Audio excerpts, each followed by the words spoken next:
Okay, I'd like to take the time now to formally introduce to you our instructors, especially for those of you who haven't been here over the free introductory lectures.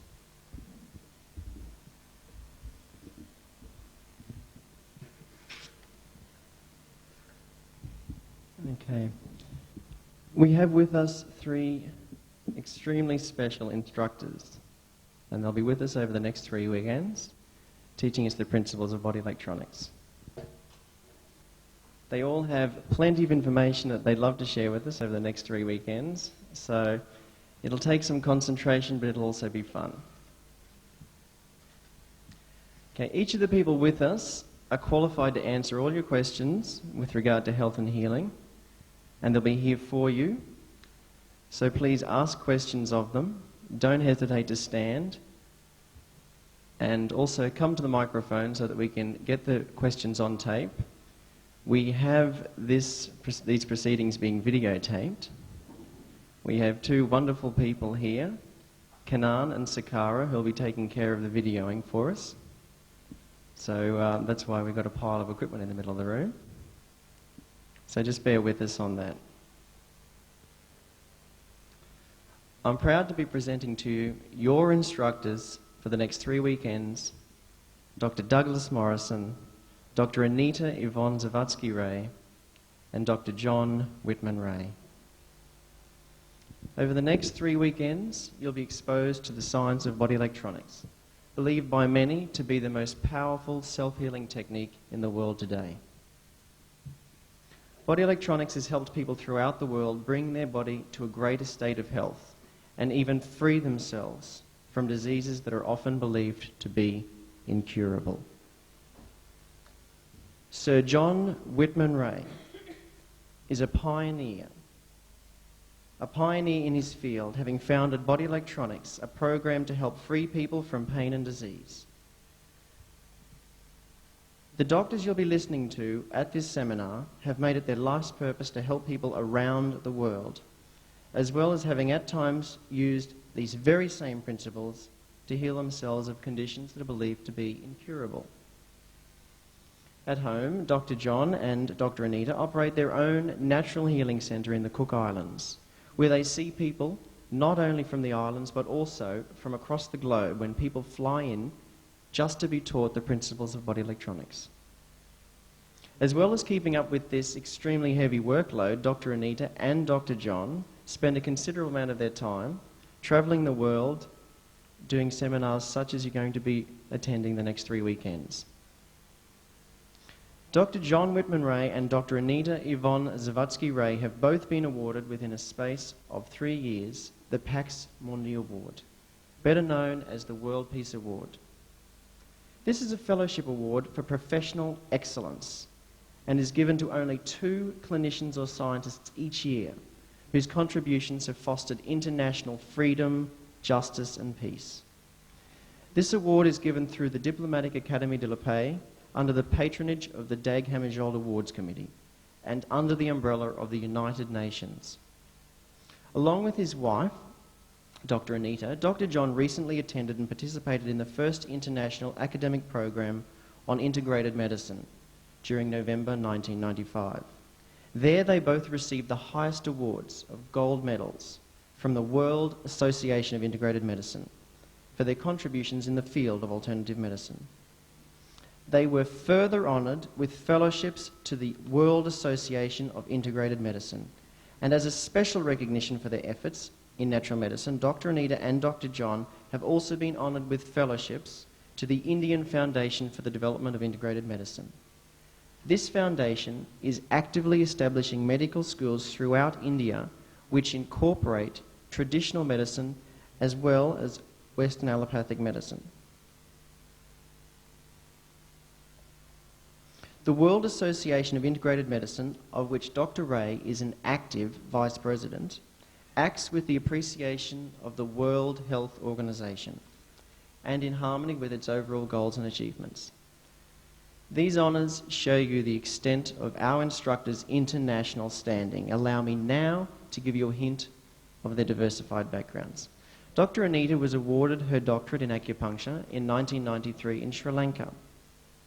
and now works as nutritional consultant with her patients at the Cook Islands Natural Healing Centre. Dr. Anita has worked as a manager of the Ross Clinic in San Francisco, a medical clinic which incorporated alternative medicine as well as Western allopathic medicine. She has also had extensive training in psychic healing, although she now refrains from that practice. Anita has been a student of world religions and has been initiated by Santhaka Singh into the light and sound current, as well as having studied with the Kundalini Yoga Foundation, the Self-Realization Fellowship, and the I Am teachings of Saint Germain. Anita has been trained in Chinese medicine, yoga, and meditation. Dr. Anita has spent the past 12 years studying intensively and working with Dr. John Whitman Ray on body electronics. She is fully trained in all aspects of body and cranial electronics and is competent in iris sclera integrated diagnosis. Dr. Anita has been co-instructing seminars such as this with Dr. Ray in both Australia and New Zealand. From its beginnings in the early 1950s, the technique now known today as body electronics developed first into a revolutionary technique for the correction of sports injuries and has developed over the years into what it is now today. Over the past 40 years, Dr. John Whitman Ray has used his experience in a vast number of areas to bring together this very workable and teachable process for the understanding of people like yourselves. Professor Dr. Sir John Whitman Ray is the founder of Body and Cranial Electronics, founder of Iris Sclera Integrated Diagnosis, which you'll be learning during the 3-weekend seminar, and also author of 4 books on body electronics, and they are The Laws of Perfection, The Healing Crisis, The Electrification of Matter, and The Patient's Guide to Body Electronics. Dr. Ray taught mathematics, physics, and chemistry in the USA in both the secondary school system and university for a total of 15 years, and has also been an engineer at Lockheed Aircraft Corporation in California. He left Lockheed in good standing, privately vowing never again to back any program designed for killing his fellow human beings. To this day, he's an anti-nuclear activist and environmentalist. Dr. John Whitman Ray has received his doctorate in naturopathic medicine. He has received a doctorate in nutritional medicine, a doctorate in acupuncture, and is a Doctor of Medicine, Medicina Alternativa, from the Open International University for Complementary Medicine. Adding to the awards which I have previously mentioned, Dr. Ray has been presented with the Golden Eagle Feather Award for his services to mankind. This award is rarely given to a white man and is one of the highest awards that can be given to a North American Indian. This was awarded in New York State at a special pipe ceremony at the Seneca Indian Nation, and he has also been initiated as a member of the Wolf Clan of the Seneca Indian Nation. As a finale to this list of achievements, Sir John has recently been awarded a knighthood for his contributions to humanity. This took place in Sri Lanka during November 1995. This award is an international acknowledgement of Sir John's lifetime of study into the area of health and healing, and an excellent acknowledgement of his development of the science of body electronics. Dr. Douglas Morrison, a Harvard graduate, shortly after his graduation discovered body electronics after a search to rid himself of chronic health problems. Over the 4 years following his finding body electronics in 1985, Doug took over 2,500 hours of classroom study with Dr. John. In 1988 through 1989, Dr. Morrison became the first individual to be fully certified by John to teach right up to the instructor's seminar level. Doug has also experienced the time-space continuum warp, one of the greatest breakthroughs in mind-body relationships of our time. He achieved this while in attendance at Dr. Ray's Advanced Visualization and Consciousness Seminar in 1989. Dr. Morrison has taught body electronics extensively since 1988 in the USA, Australia, New Zealand, Europe and Africa. In addition to teaching seminars in body electronics worldwide, Dr. Morrison is author of the book Body Electronics Fundamentals, a comprehensive guide to the field. He has also hosted his own weekly radio station, Food for Thought. He has many qualifications. He's a Doctor of Naturopathy. He has a PhD in Nutritional Counselling, a PhD in Naturopathy, a Doctorate in Medicina Alternativa from the Open International University for Complementary Medicine. He is also a board-certified diplomat in naturopathy and an extremely competent integrated iris sclera integrated diagnostician. Your instructors over the next 3 weekends have taught the principles they will be teaching you across the world in many cities. So I'm sure you'll be extremely pleased to sit back, relax, but also take a lot of notice of what these people have to say. I'd like to welcome you all to the Brisbane Body Electronics Seminar. This will be a certificate course, so you'll all receive a certificate at the end of it, so you'll have something to show for your efforts. Please welcome your instructors for the next 3 weekends, Dr. Douglas Morrison, Dr. Anita Yvonne Zavatsky-Ray, and Sir John Whitman Ray.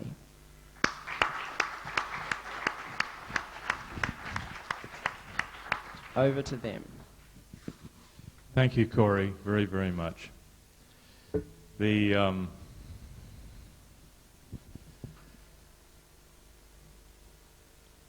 history of body electronics actually began for me back in the 1940s, when I had an older brother who was involved in the healing arts. He went to medical school first of all, and then he went on from medical school to to chiropractic study, where he became a doctor of chiropractic medicine. And then he moved on and continued on with his training to become a naturopathic physician, where he got his doctorate in naturopathic medicine.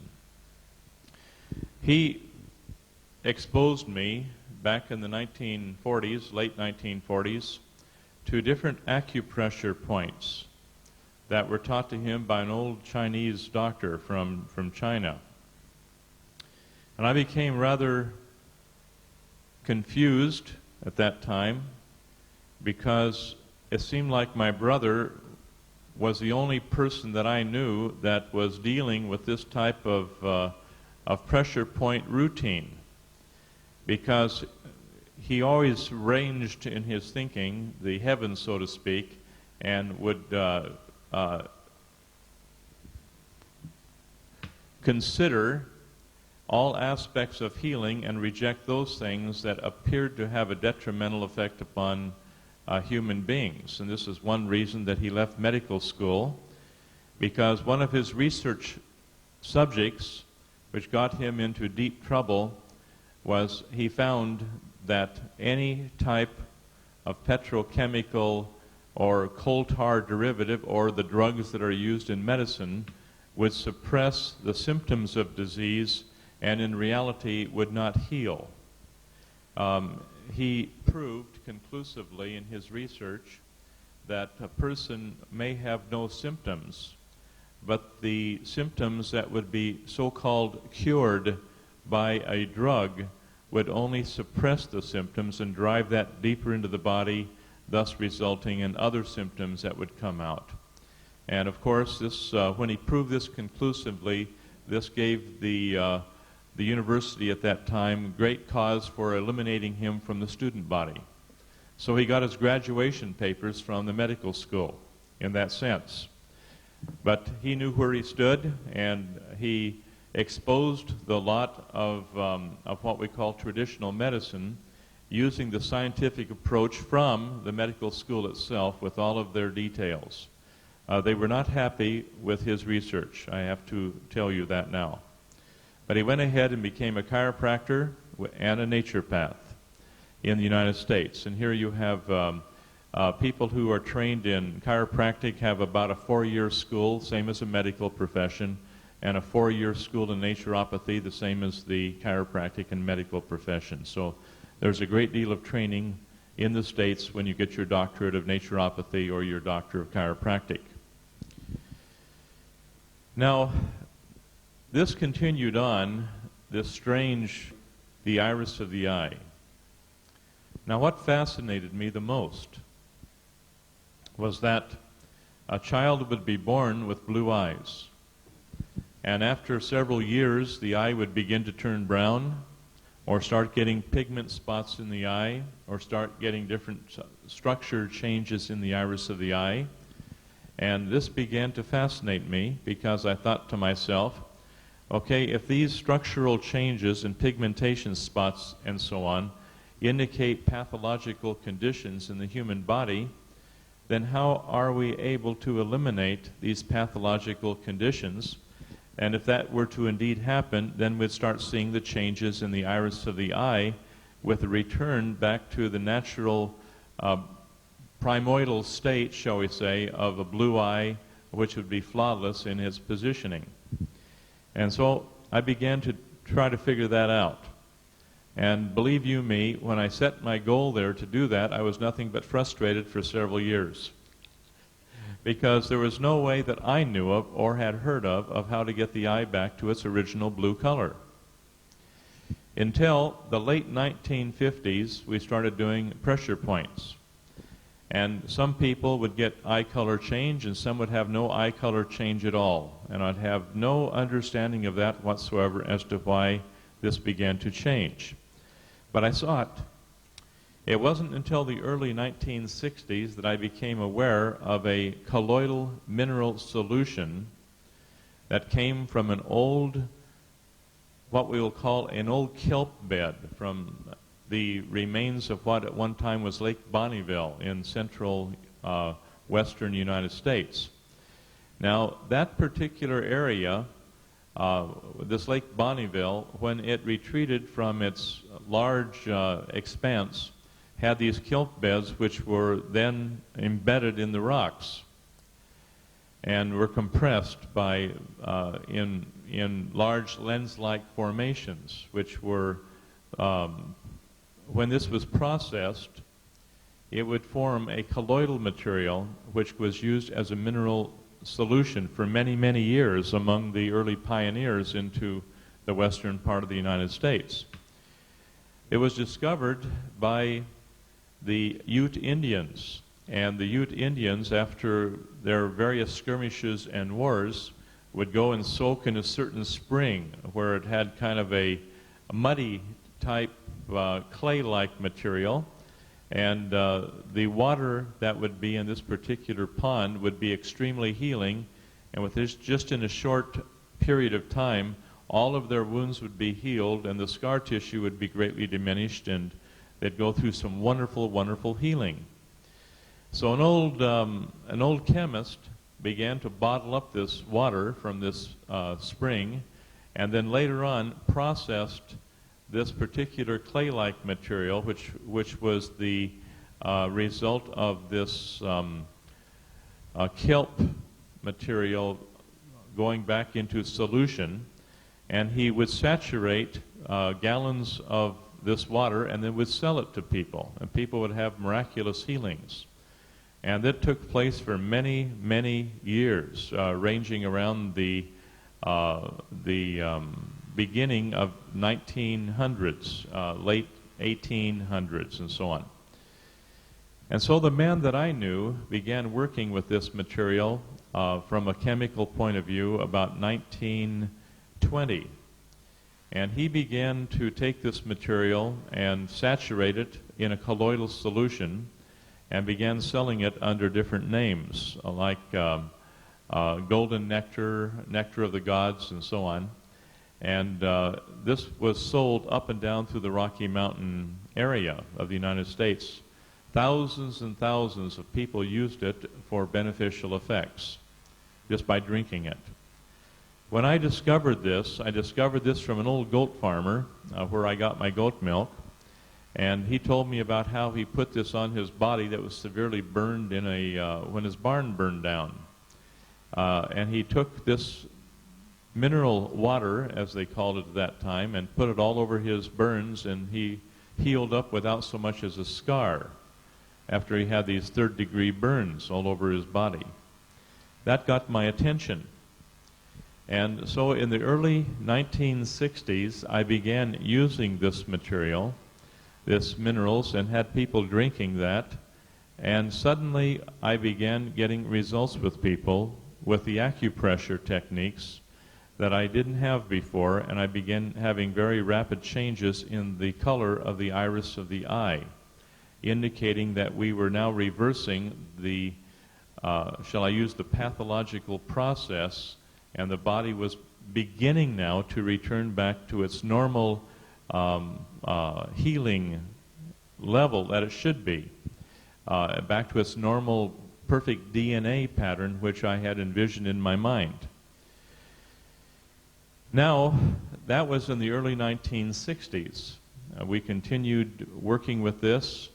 At first time I was a school teacher for many years, both at the secondary and university level, and finally left that type of work to go full-time into natural healing.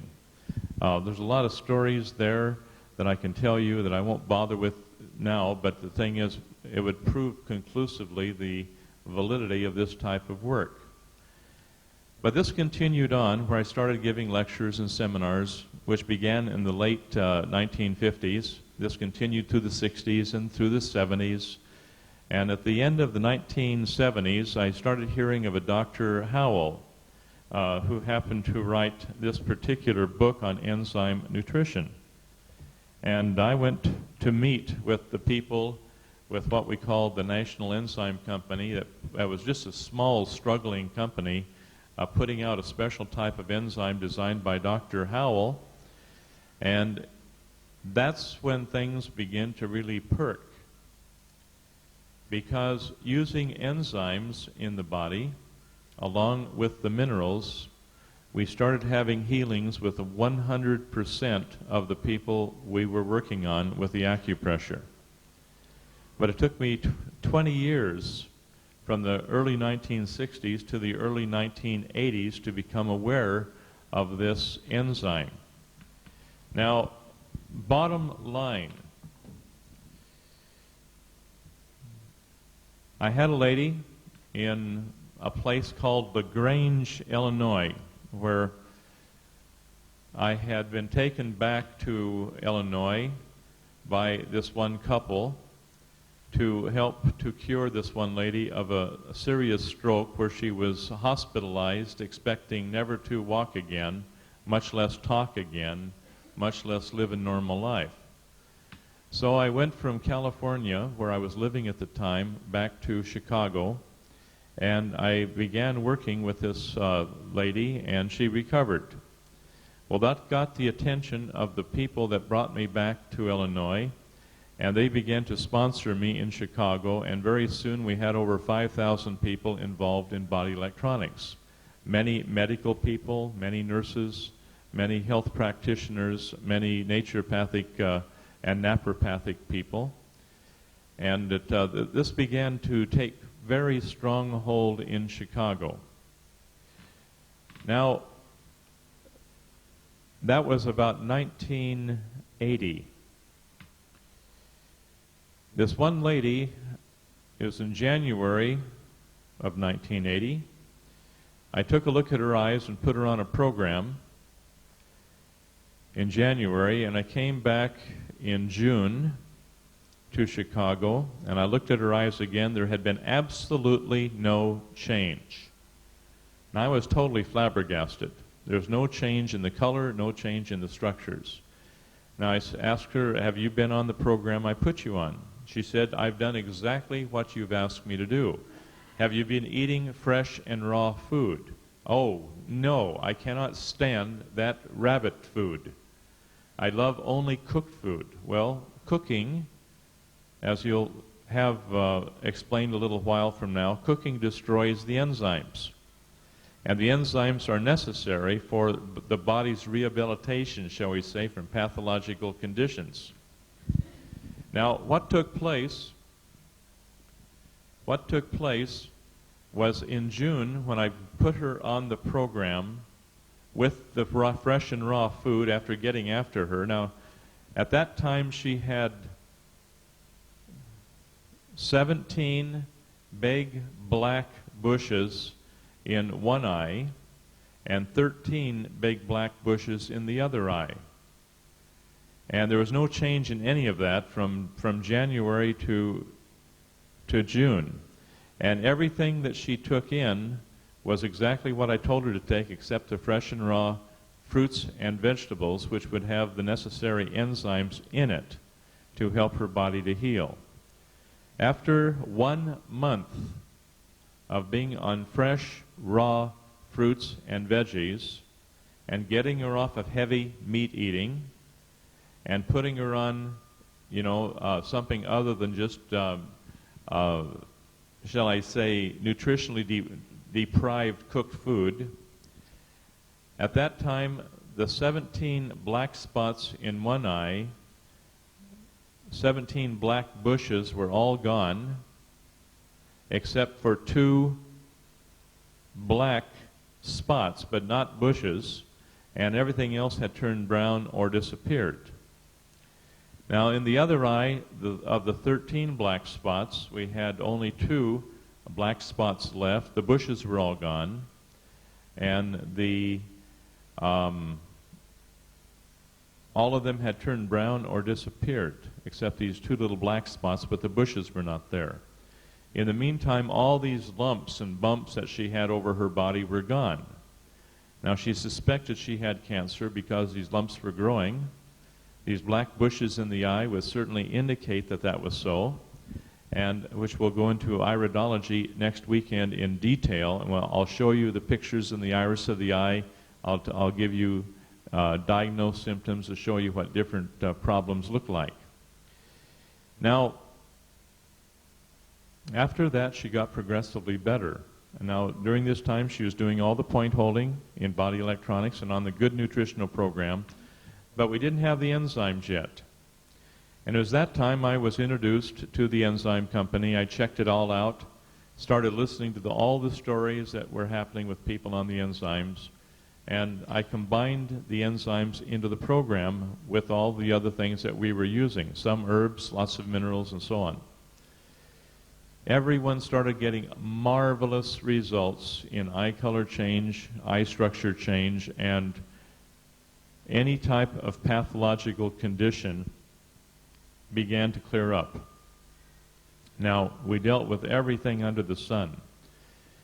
At that time, you have to understand that Chicago, Illinois is right in the center of the American Medical Association and the College of Surgeons. And this got their attention, and so after these people were involved with point holding, and we had point holding stretching out all over the state of Illinois and up into other areas in the Midwest. That was my first visit there. Then the medical profession got very, very upset, and they began to check into me and decided they needed to eliminate me. And the end result was I was incarcerated for practicing medicine without a license. But of course, they weren't doing what I was doing. But in the law of the state of Illinois, that anybody other than a licensed medical practitioner, it was illegal for them to diagnose or treat in any manner, shape, or form. And in my 2-week-long court trial, where I was finally found guilty on 8 counts, which resulted in 1 misdemeanor. Now, a misdemeanor is not a serious matter, but the doggone thing was I wanted nothing against my clean record, and I fought that tooth and nail. And we had a lot of fun during that time. I called up all the medical doctors and subpoenaed all the chiropractors I had worked with and the naturopaths, and they all stood behind me 100%. But the law in the state of Illinois was, as brought out very conclusively in the courts, that if a mother had their little child fall down and hurt their knee and put a little dressing on the knee and put a Band-Aid over the knee, they were diagnosing and prescribing and in violation of the State Medical Practice Act. If somebody was coughing, and this was brought out during my trial, it's all there, about a 700-page document. If somebody were to be coughing and you give them a glass of water, you're diagnosing and prescribing. If a person had a cold and you encourage them to have a glass of fresh orange juice, which has a lot of vitamin C in it, you're diagnosing and prescribing and is in violation of the State Medical Practice Act. If a coach had and I used to coach basketball and tennis, and if one of my boys were to get a sprained ankle, and I were to put that sprained ankle in cold water, or a kind of an ice bath, so to speak, to take down the swelling, I'd be diagnosing and prescribing, and in violation of the State Medical Practice Act. Now, with 700 naturopathic physicians in the state of Illinois, they made an example out of me. And I was encouraged to fight the thing tooth and nail, because if they made an example out of me, then any other naturopath that started getting good results there would be put under the gun and be prosecuted by the state of Illinois, where eventually they drove out all naturopaths and drove out all napropaths based on the law that the medical profession was able to pass through the legislature.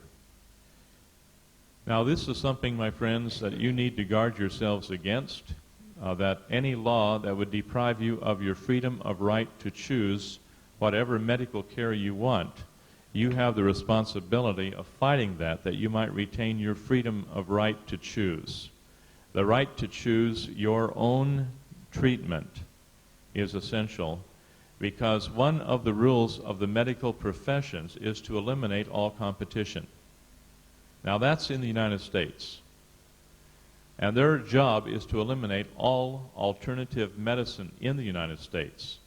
They swallowed up the Osteopathic Society, and they're trying to swallow up the physiotherapists, and they've done that, I think, conveniently. And they're in the process now of trying to swallow up the chiropractors to make them into a profession where they can only practice chiropractic with the referral of a medical doctor.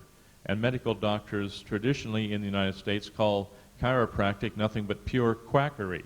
So it's just like a dog trying to tell a cat how to be a dog, you know. They're not qualified to rule over an area that they themselves have not been trained in. Now, the medical people in India have full training in homeopathy and full acceptance of that. The medical doctors that are in charge of the prime ministers of India are all homeopathic physicians. The Dr. Chandra, for one, and I met him personally in Sri Lanka when we were down in Sri Lanka at a convention there. We have a number of medical doctors who are fully trained in what they call Ayurvedic medicine, which is traditional medicine. It's an herbal medicine, among other things. And these medical doctors are fully trained in the herbal uses to help to heal the body naturally. Now, how many medical doctors do you know here trained in Australia, where in the schools in Australia they have full courses and training in herbal medicine? It just doesn't exist, my friends. And how many medical doctors here are fully trained in homeopathic medicine? Nobody. How many here are trained in acupuncture? There are a handful, but they had to go outside of Australia to get trained. You follow what I'm saying? They had to go up to China, where acupuncture is looked upon as a #1 method of treatment, along with your Chinese herbal medicines. Now, this is something here I want you just to consider, because Australia's hard line in their medical field follows very closely that of the United States. We have one gentleman that gets trained in ozone therapy, and his license is threatened if he were to use that in his clinic. How's that sound to you? this is the type of thing that you have here. You have intimidation on the part of the medical doctors where they can't truly be a doctor. They're only trained in drugs and surgery. And they're almost by the peer pressure, they're unable to freely go out and do their acupuncture, although some are doing that now. They're unable to go out and do their homeopathy, although some are doing that now. And gradually there are inroads in the medical profession, which maybe 20 years from now, all of the medical people will be trained in what we call integrated medicine, where they're fully trained in all of your natural healing techniques. And they'll use only drugs and surgery as a means of last resort. But they'll be using herbal medicine, they'll be using natural foods, they'll be using sunlight and exercise, and the removal of harmful foods from our body and other things, and this will change. Is Raymond here? I think Raymond dropped out. Did anybody hear the news last night on the late news where in the United States they have solid information which has proven conclusively that all of the petrochemical drugs and pesticides and herbicides and insecticides that they're using have infected not only the human life but also animal life, destroying their immune system, destroying their hormonal system, and creating situations where they have no longer the ability of reproducing. Did you watch that television program last night? Okay, that was on television, and that just came across last night. And I'd like to have Raymond Towers, when he gets back here, give you a little rundown on that. Linda, when Raymond comes in, would you just shoo him up this way, please? He said he'd be back after a while. He had something he had to do. Okay? So with this in mind, my friends, we're in a situation now where we have allowed ourselves using petrochemicals. Are you aware that anything coming from the oil industry, which we'll call the petrochemicals, like, for example, Vaseline, which is a oil, a coal tar derived material, any of your petrochemicals, your drugs that are coal tar derived, and nearly all of them are, all of these cause cancer and suppress the symptoms of disease and cause problems in the body like this. I saw on the television last night about how wonderful aloe vera is for the skin. And then they mix it with Vaseline, which is deadly for the skin because it is a petroleum-based material, and you take that and put that on your skin, and you destroy your skin. And they mix it with aloe vera, and then it's a good sales gimmick, okay? Because people know now that when you start rubbing things that have Vaseline-based or anything like that, how dreadful that is for the body.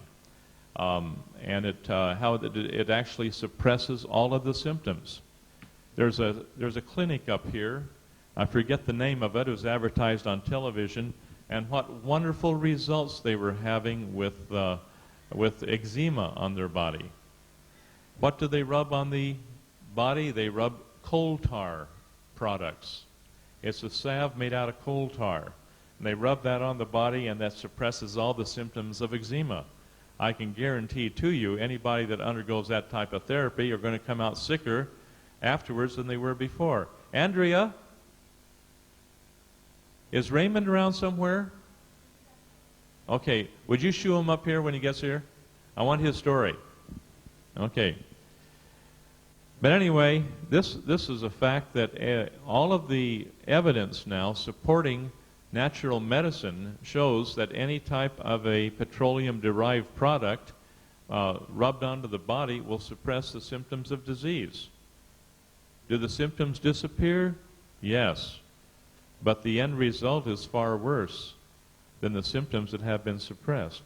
And this can cause all kinds of carcinogenic problems and and cancers. And this is what they have now found with hardcore evidence from the States, which means that what we have to do is to clean up our act, get rid of the pesticides and the herbicides and all of these unnatural products, and return to fresh and raw, naturally, organically grown, biodynamically grown foods and so on, that our bodies might be healthy and well. Now that's just to consider that. Is Linda there? Linda, are you out there? Okay, Julie, when Linda gets back in, she has a whole bunch of handouts there that I'd like her to hand out for organically grown foods and the source of them. Is that anywhere back there on the table? You don't have those here. Okay, where are they? You'll get them. Very good. Well, I want that handed out to everybody so that there is one place where you can get certified organically grown food delivered to your door. And I think that that's something that some of you might be quite interested in. Anyway, after 1980, we started having wonderful results with body electronics. And that's when people started seeing that, and we started doing a lot of seminars throughout all of the United States. And we've had body electronics established, I believe, in one form or another in nearly every state at the present time. I can't think of any place where it hasn't been, but I've been out of the States for about 8 or 9 years now, and I've kind of lost track of what's going on. And Doug has been in the States, but he's leaving also, so he'll be out of touch too. So that's the way it is. Now, my research back in the 50s, I hooked up with a fellow who was from the University of Oregon psychiatric department. We started doing tremendous research on the human mind. And one of the things we have discovered was that the human mind has resistances, which are measured in the human body as a galvanic skin response. And we can measure the changes of the thought processes, which are then measured in the changes of the galvanic skin response in the human body, which is oftentimes used as part of lie detecting equipment. Now, my research began back in the 50s, about 1957, and continued on till 1961, when we made the breakthrough, which I consider to be the major breakthrough of our time, which people that I've explained this to, they shake their heads and they don't understand it. But it's dealing with thought processes that occur when we are able to access them on the mental body level. You've heard the expression, as a man thinketh in his heart, so is he. And that's bottom line and basic. And that concept led me to realize that the human body, which is full of crystalline structures, which we'll call little crystals that you find in reflexology points or acupressure points and so on. These little crystals in the body are computer chips full of stored memory, and they're full of emotionality. Now, I'm just going to expose this to you now. We'll talk about this in greater length later. But the body goes through a period of numbness as it begins to heal, and then that numbness or unconsciousness then moves up into the feelings of apathy, where the feeling is, I can't do anything about what's happening. I'm powerless to do anything, and it's only a feeling that we have. Then we come up to grief, where we feel victimized by everything that has happened in our life. And we move through that level, we come up to the level of emotional fear. When we move through that level, we come up to anger, where we're all upset about everything, and no matter what anybody does, we're angry at them. And no matter what they don't do, we're angry at them. And that's the way it is. We move up through anger, we come to emotional and physical pain. And at that level of emotional and physical pain, when people go back and re-experience the pain that they have suppressed, we go back into the ancient teachings that go back 40,000 years, where they talk about the fire of the Kundalini that is used in the regeneration technique in the human body. Now, the fire of the Kundalini has been rediscovered in our time in the work of body electronics. Because when the person goes through the pain and the body part regenerates, it's like a fire is going through the body, as had been described in healing techniques centuries ago. Now, when that happens, and you have this fire of the Kundalini, as we call it, and you have the burning, searing pain going through a body part as it originates, we finally eliminate the pain from our being and move up into a feeling of enthusiasm or bliss. Now, at that point of time, and not before, do we have access to the mental body, where we begin to see that we, as an eternal spirit, has the capacity of thought, and we become aware that our thought processes have created the conditions in which we find ourselves, where ultimately then we find that we are totally responsible by the thought processes that we hold that brings about the conditions in which we have in our physical body. And we find that when we change those thought processes, then the physical body changes and our environment around us change. Now, this is one of the most important things that we can consider, because we find out then that as Jesus taught us very profoundly, he said, all these things that I have done, meaning what Jesus has done, ye shall do likewise, yea, even more. Now, there's different translations of the Bible, but that's all says the same thing. All these things that I have done, ye shall do likewise, yea, even more. And so what was Jesus trying to tell us? That we're his brother or sister, and that he was our brother, and he was simply setting the... Now, I hope that Jesus doesn't turn you folks off. It better not. But the thing was, Jesus set the way and the example for mankind to follow. But because of man's corrupt teachings, man puts Jesus up on some pedestal when Jesus was trying to explain to man that man can be like him. Are you following me? And if you put Jesus up on a pedestal, then no way can you ever follow in his footsteps, because he tried to teach that he was simply the way shower, and as you find in some of the scriptures, and that we're not to put him on a pedestal, but we are to realize through the process of self-realization that we are a God in embryo at the present time, and the difference is Jesus knew who he was. We don't yet know who we are. We're a son of God. We're a daughter of God. We weren't meant to grovel in the dirt. We were meant to rise in the majesty which we have and become literally one with God. As Jesus himself said, I am one with the Father. What did he tell us to do? Think like he thinks, act like he acts, walk like he walks. And after a while we become like him. I'm making my point clear? Now, this is where we are. We are capable of doing that. But it's man's distortion of religion which puts us into some sort of a form of degraded human beings where we cannot go to God and have a personal relationship with him in our prayers, but we have to go through another person. We have to go through somebody.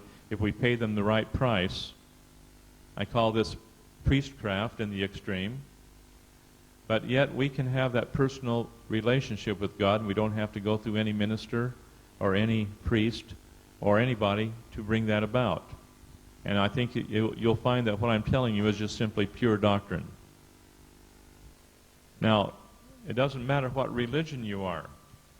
What does matter is that you have to realize that you have to rise above the degraded state that we have been placed in by other people who want to dictate and have control over your very lives. Now, this is something that I know a little bit about. Because years ago, back in the early 1960s, I was praying diligently for 6 months for an answer to prayer concerning this work on body electronics. And during this time, and this is all in Book 1 of the Logic and Sequence series, but I had an experience of a white light experience that came into my library where I was praying. I was down on my knees in a corner of the library, where I could really concentrate on my prayers. And for 6 months, I prayed diligently concerning the position of Jesus, concerning the position of body electronics, because I was getting hit at from many different angles about how bad body electronics was, because it was giving people false hope and false promises, which were all anti-religious. And I said, that's not so. I said, how can you say that by holding a person's big toe and they go through a healing crisis, that is something that is detrimental to their progress? How can you tell me that if I put calcification in the spine and that the calcification dissolves when you put pressure on it, how can you tell me that that is of the devil when it's freeing a person of the pain that they've had for decades? And so all these people were dead set against me, and I didn't have answers. And I had to have some answers. And I got my answers. It would take me the rest of my life to write everything down that I received in this white light experience. Every fiber of my body vibrated. And I was shown the divinity of Jesus Christ and what he had become through his dedication to obedience to law. I was shown that man can become like him, mankind, by obedience to law, by learning to love unconditionally, by learning to forgive unconditionally. They can become just like him. I learned that all of these teachings, like astrology, showed the motion of the stars in the heavens, where the planets and the stars gave light one into the other at different times. And this would trigger the crystalline structures within our body and cause us to react in a certain way, where we would be compelled to do certain things at certain times as the different structures of the stars and the planets and the moon and the sun would come together and would cause us to be a certain way. And I was shown that when these crystals in our physical body, which gave rise to these reactions, a stimulus response mechanism, when these crystals were dissolved in our bodies, that we would no longer have anything in our body which would be reacting to the interaction of the stellar influences. In other words, if you allow yourself to justify your reactions, then astrology will be 100% true for you. But when you govern your life according to law, then astrology will become a false pseudoscience. Because when you govern yourself according to law and overcome the crystals within you, then you overcome the influence of the stellar influences and planetary influences upon your being. And then you become a free soul. In the Bible it says that the prophets of God that lived by faith could not be predicted by the stars, while the average person could be.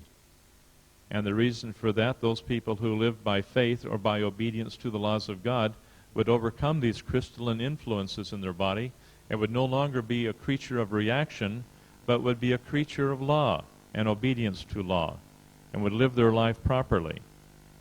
I was shown the hand in this vision, the lines in the hand, and how you can predict unerringly the different features that a person has by reading their hands. But then what I found out was that when a person changes his consciousness, the lines in the hand change, and we have evidence of this. And if you take, for example, at this point of time, if you take your handprint and keep a record of it without giving, shall we say, futuristic concerns that this is how you're going to be the rest of your life, and you start changing your thought patterns about who you are and where you are and what you're doing, and put that into alignment with universal law, then the lines in the hands will change, and I promise you that. The structures of the body will change. And all of the things that we have inherited from our ancestors, which are detrimental to our health, all of this will change. Okay?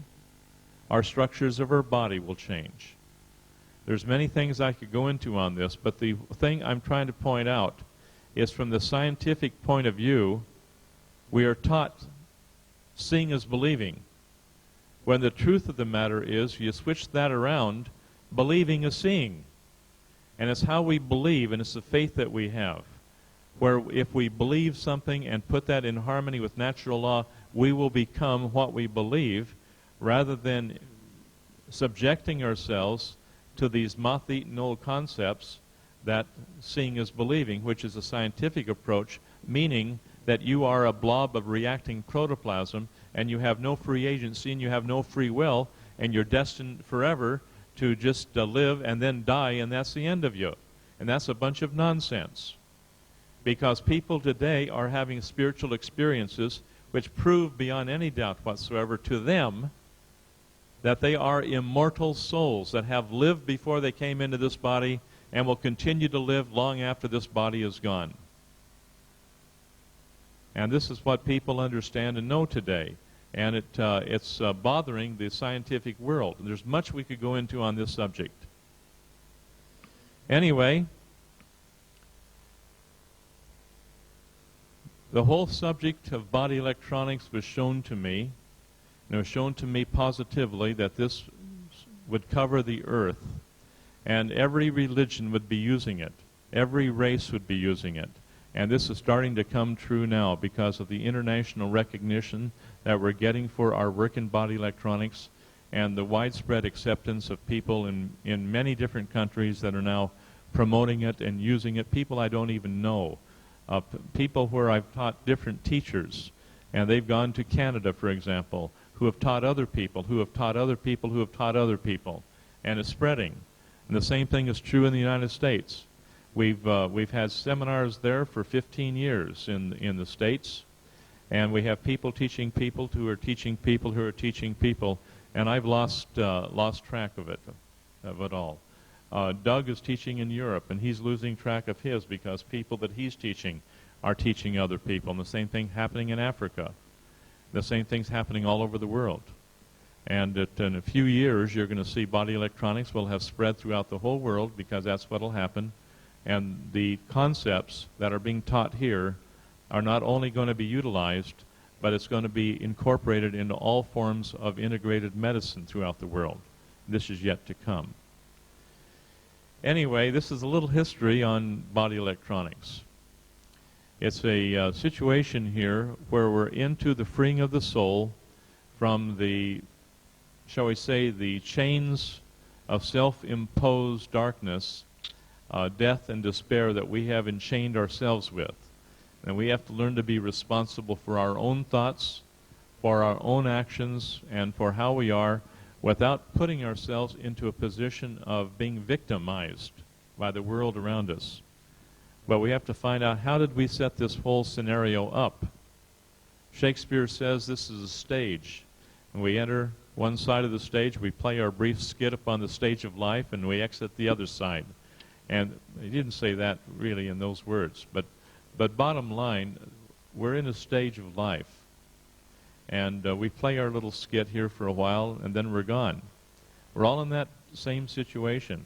But while we're here, let's play it to the hilt. And let's learn how to master the art of love and the art of forgiveness, rather than to dwell in the art of revenge and hatred and anger and warfare that we have apparently mastered. I don't think we need to master that anymore.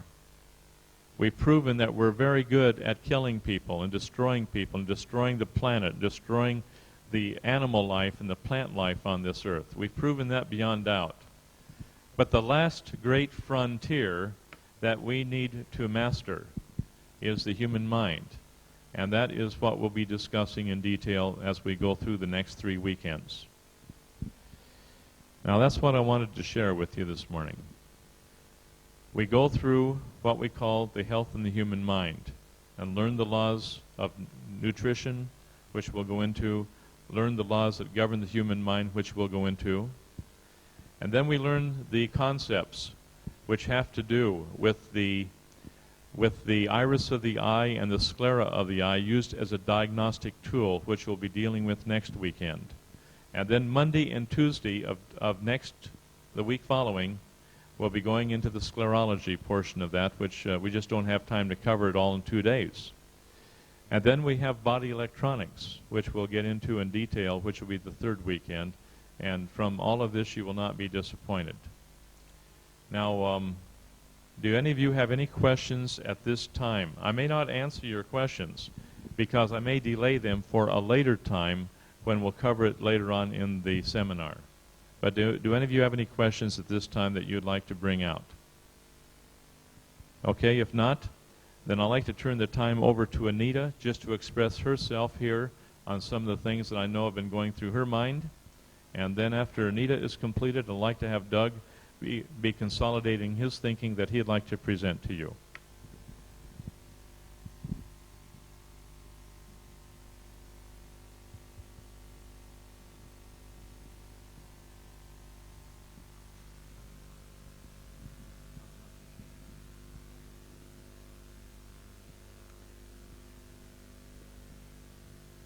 John kind of caught me off guard here. I thought I was going to be speaking on Mercury.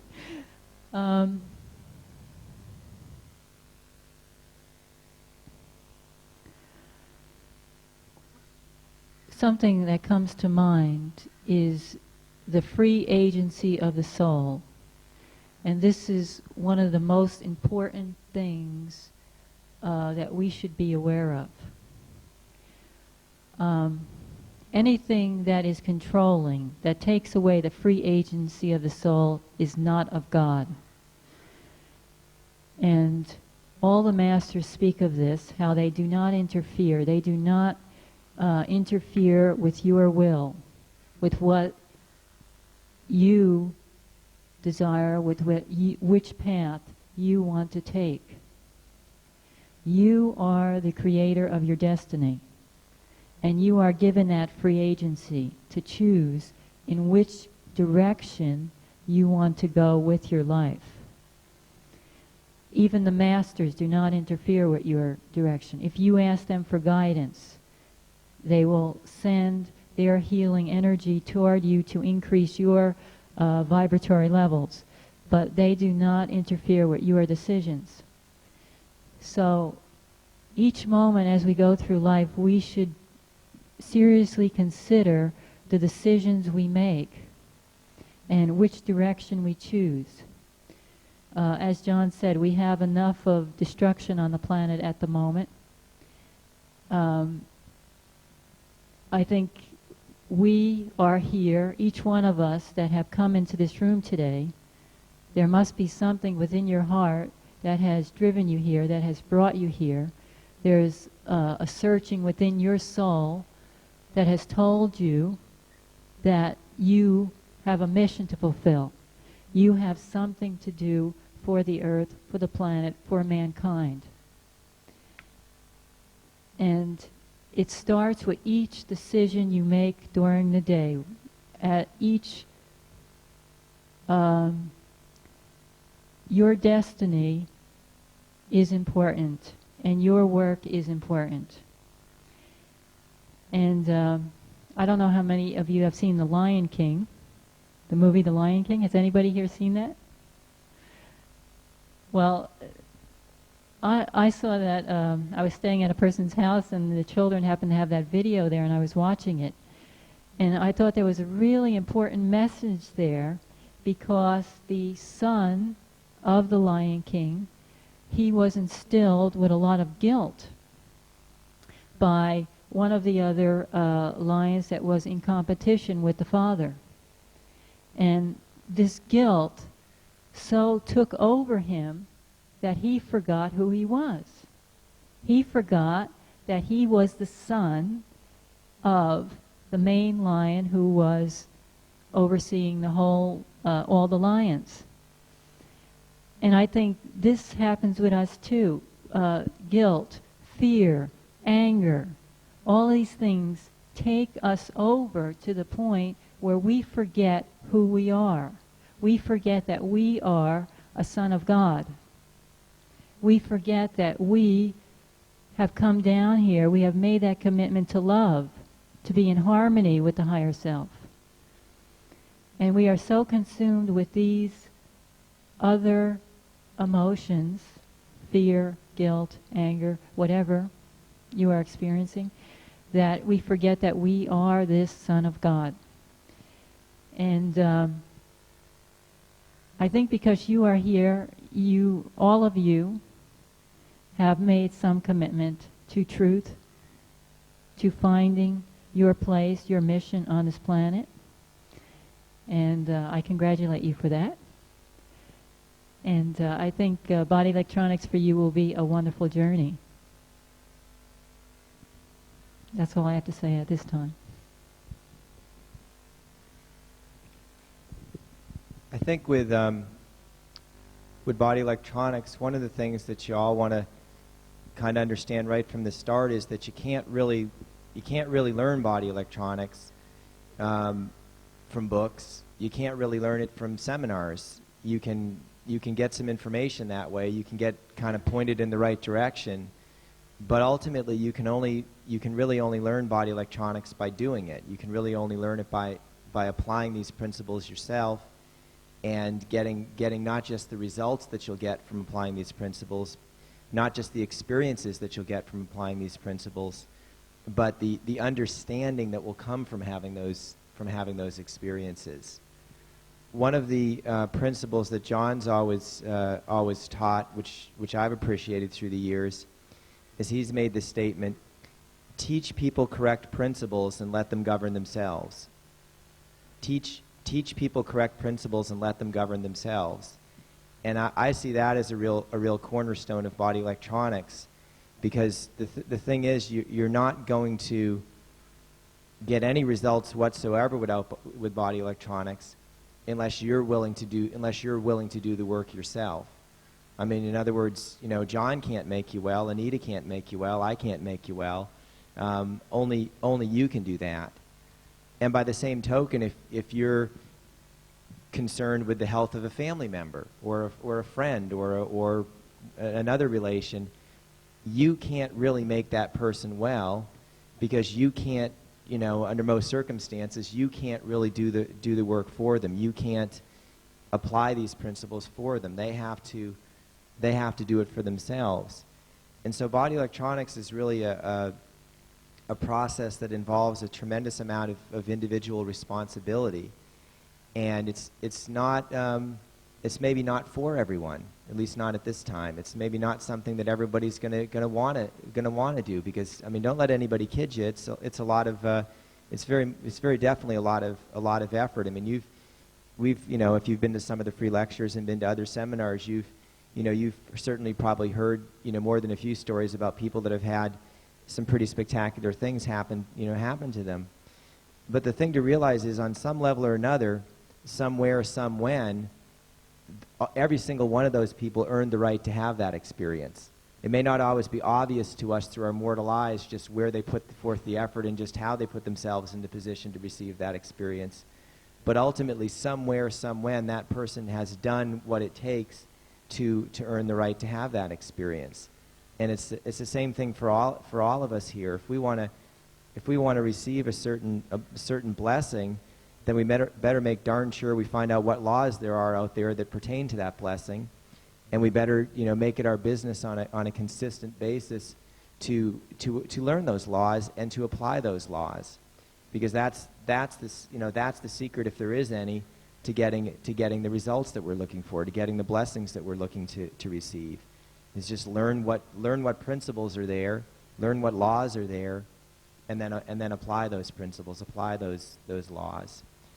And as much as anything else, in presenting a seminar like this, or in writing books, or making videotapes or audio tapes or anything else available to people, what we're hoping to do is to present principles to people, present the rules, as it were, present the laws that pertain, so that people can start to apply those laws. And hopefully, as in a seminar such as this, hopefully provide the opportunity for you to begin to apply some of those laws and to start to have certain experiences which will increase your understanding. Because again, it's a step-by-step process. You can be told a lot of information, and most of it at first is just going to be very intellectual for most of you. You can either accept it or reject it, but still it's ultimately just an intellectual thing. But once you start applying it, and once you start having experiences yourself, and once you start to see other people around you have certain experiences as a result of, the application of these laws, that's when you start to get the understanding. That's when you start to see the results of these principles. And of course, as you do that more and more, you start to get a little bit more confidence in yourself. You start to get a little bit more confidence in the whole process, and you really build from success to success. As you start to learn how to handle one thing, you get you build up the faith to where you can start to handle something that seems to be a little bit more of a bigger step, and you move on from success to success.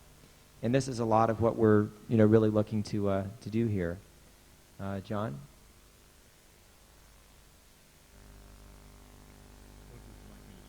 Well, I thought you had something there. I have lots of things. Go for it.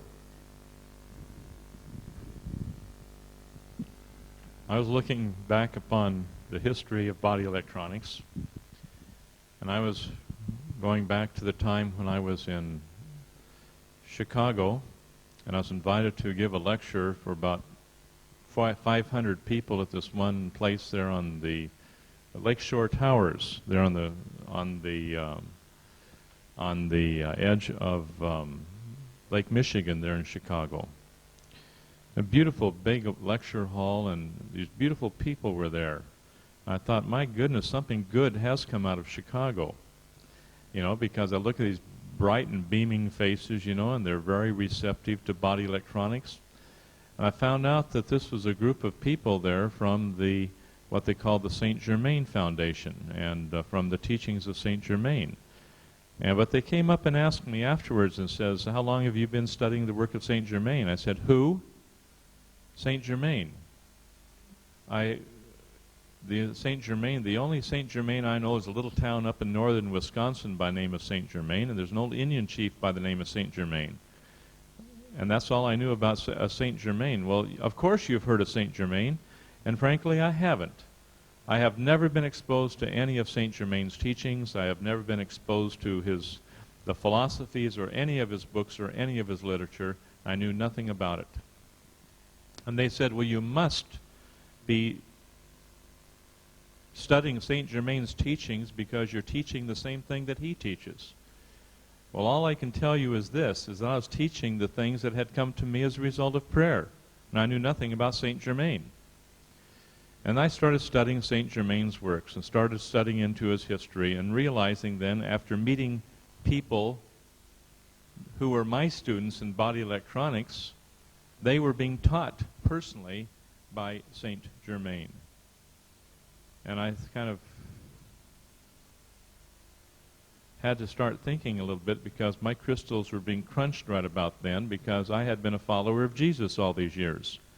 And I was dedicated to the teachings of Jesus and his basic teachings. And without belonging to any specific religion. I kind of threw out all organized religion long ago, but I didn't throw the baby out with the bathwater.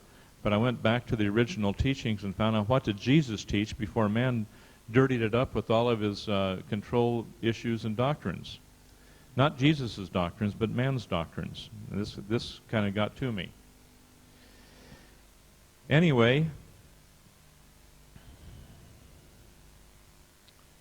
I got very, very concerned about this because suddenly I felt, well, if I believe in what somebody else has taught other than Jesus, then I've made a big mess out of things. Because if I put any allegiance to the teachings of Saint Germain, then I reject Jesus. If I accept only Jesus, then and the teachings of Saint Germain are true, then I've rejected Saint Germain. And so I put this to a matter of prayer for about 3 or 4 years.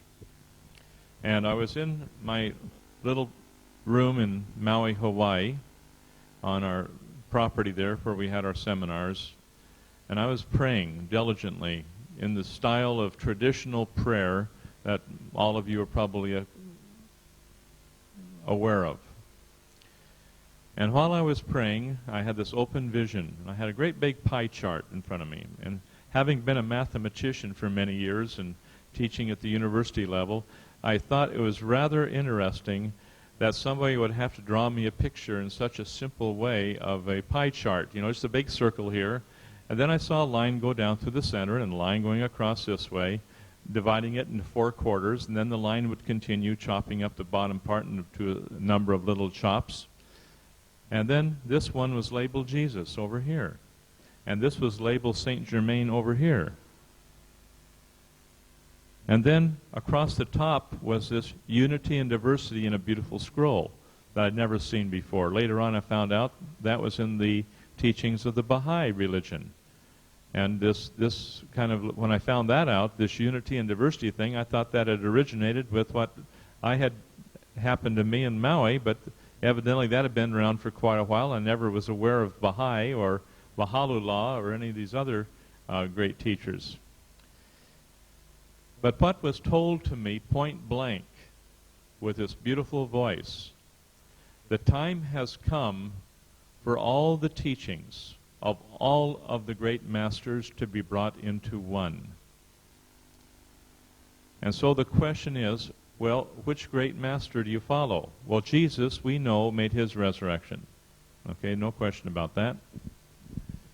Because he had come back and had visited different people at different times in our time, in the flesh and bone. And so I had no trouble with Jesus. Saint Germain had come back in flesh and bone, and had put forth certain teachings that he dictated by his own voice and written down by certain people so that there would be no mistake that this message would get out to people. And there's no question about that. And so I started saying, well, look, who do I follow on this business? Who puts out correct doctrine? And so I found another little lady, just a little housewife, you know, that made her ascension. And this was Annalise Scarron, and you can get her books at any metaphysical bookstore today. She wrote a number of beautiful books.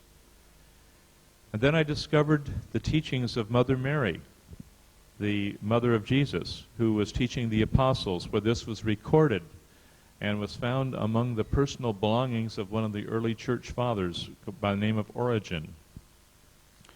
And because he was teaching the teachings of Mother Mary, which was coming from a woman, all right, and she was talking about the teachings that the apostles themselves were not aware of, and all this is recorded in the 2nd book of Acts.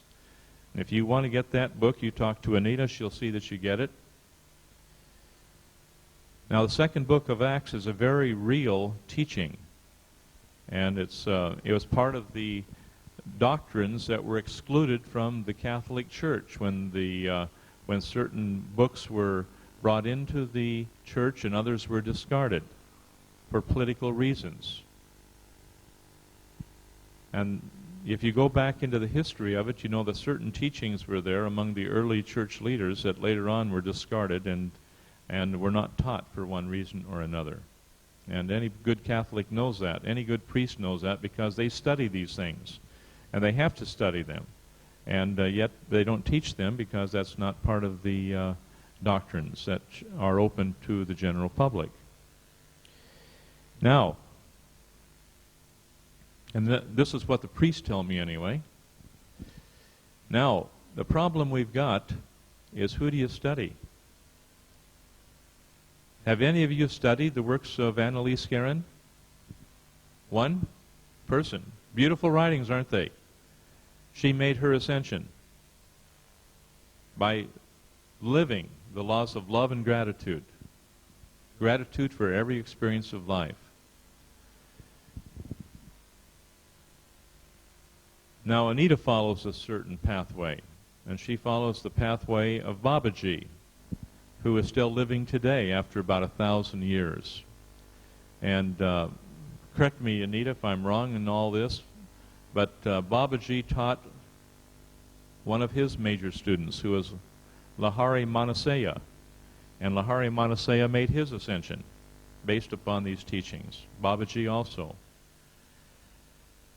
Now, Lahari Manasaya taught a gentleman by the name of Sri Yukteswar that wrote a book that you must get for your library called The Most Holy Science. And Sri Yukteswar made his ascension and has come back to his students and in the flesh after he apparently passed on. Then you have Yogananda, who wrote the book Autobiography of a Yogi. You ever read that book? That is pure gospel, because Jesus Christ and Sri Yukteswar got together and sent Yogananda to the States to bring in the Eastern and Western philosophies. And if any of you have studied the works of Jesus, you know that he spent a good part of his time in India, and the records in India have documented that very, very thoroughly. And after the resurrection of Jesus, St. Thomas was sent, one of the apostles was sent into India and followed the same pathway that Jesus had followed and had founded the church there, which is there to this day. And his grave is there in India. And so you have all this documentation in India about Jesus traveling there and teaching there, getting thrown out of different cities because he tried to overturn the Brahmins and their caste system and so on. So Jesus was quite a rebel in his day. But finally, he came back to Palestine and then began his 3-year ministry. Now, there are some teachings that you can go for, because Yogananda, as an ascended master, has come back to his students in our day. You might say, well, that's sheer hypocrisy. This is sheer mysticism. This is witchcraft and so on. No, not so. Because you have truth that has been taught over many centuries, in many cultures, in many different words, but all teaching the same principle of love and forgiveness and the immortality of the human soul. You have teachers today, like Mary Ellen White, in her work, that you have some basic teachings that is covered by the Seventh-day Adventists. Now, you have to understand the Seventh-day Adventists because many of them have departed from the original teachings of Mary Ellen White, and you have to go back to the original teachings to get what Mary Ellen White taught. You have the Mormon Church, where you have Joseph Smith as the founder of that church, who made his ascension. But you have to realize that the people who lived during the time of Joseph Smith, if they believed in that time, in this day, they'd get cut off from the Mormon Church as slick as a whistle, because the things that you had to believe back in the times of 100 years ago, if you are a Mormon today, you have to reject all those things. And so the church has changed and no longer has the original teachings that Joseph Smith brought forth. And yet Joseph made his resurrection. And I have had the pleasure of seeking these things out and being in a house where Joseph himself, many years after his death, met with a group of people whose families I know, whose descendants I know, and this is of interest to me. And so you go back and you find that the Book of Mormon teaches the same thing that the Bible taught. And yet for people who are down on these things, they have never studied the basic teachings and the basic teachings of Mormonism. And so the Book of Mormon and the Bible go hand in glove. You take the teachings of Mohammed. The teachings of Mohammed are totally different than what is taught now by the terrorist Arabs who believe in going out here and cutting everybody's throat in a big holy war. Mohammed didn't teach that. this is the teachings of cultures and man, and have nothing to do with the original teachings of Mohammed that taught nothing but the same thing that Jesus taught. But here's another prophet that has been maligned within about 100 years after his death, where the teachings of Mohammedism today, or Muslim today, is a far cry from what Mohammedan or Mohammed taught. And so you've got all these different religions, Krishna and his teachings, Buddha and his teachings. All these are identical with Christianity, but have been distorted by man's teachings just a short time after these people are gone, and shrouded in all kinds of symbolism and ritualism and one thing or another. So when I was in Hawaii and I had this experience, I was shown all these little pieces of the pie where many different teachers from many different cultures, from many different times, taught truth. And it is now our responsibility to bring all of these teachings together into a oneness, without taking a distorted, myopic position. Well, I and my religion are right, and we're the only ones that are going to heaven, and everyone else is going to hell. And so you have, I remember one man said, well, I belong to the only church where people are going to go to heaven. I said, well, where's your church, sir? It's in Indiana. And it's the only church on the face of the earth where people are going to go to heaven. I said, well, that's very interesting. I'd like to know a little bit more about it. Where's this church located? In a little town south of Merrillville, Indiana. I said, that's very interesting. How many people go to your church? He said, 6. Well, who's the head of the church? He said, I am. And my family attends, and we're the only ones that are going to heaven, and everyone else is going to hell. I thought, well, that's a microcosm of what we're up against today, isn't it? Everybody thinks they have all the answers, and everyone else is wrong. I think we ought to get over that principle and start taking a good, close look and not have fear over the fact that somebody else might have a few answers that we don't have.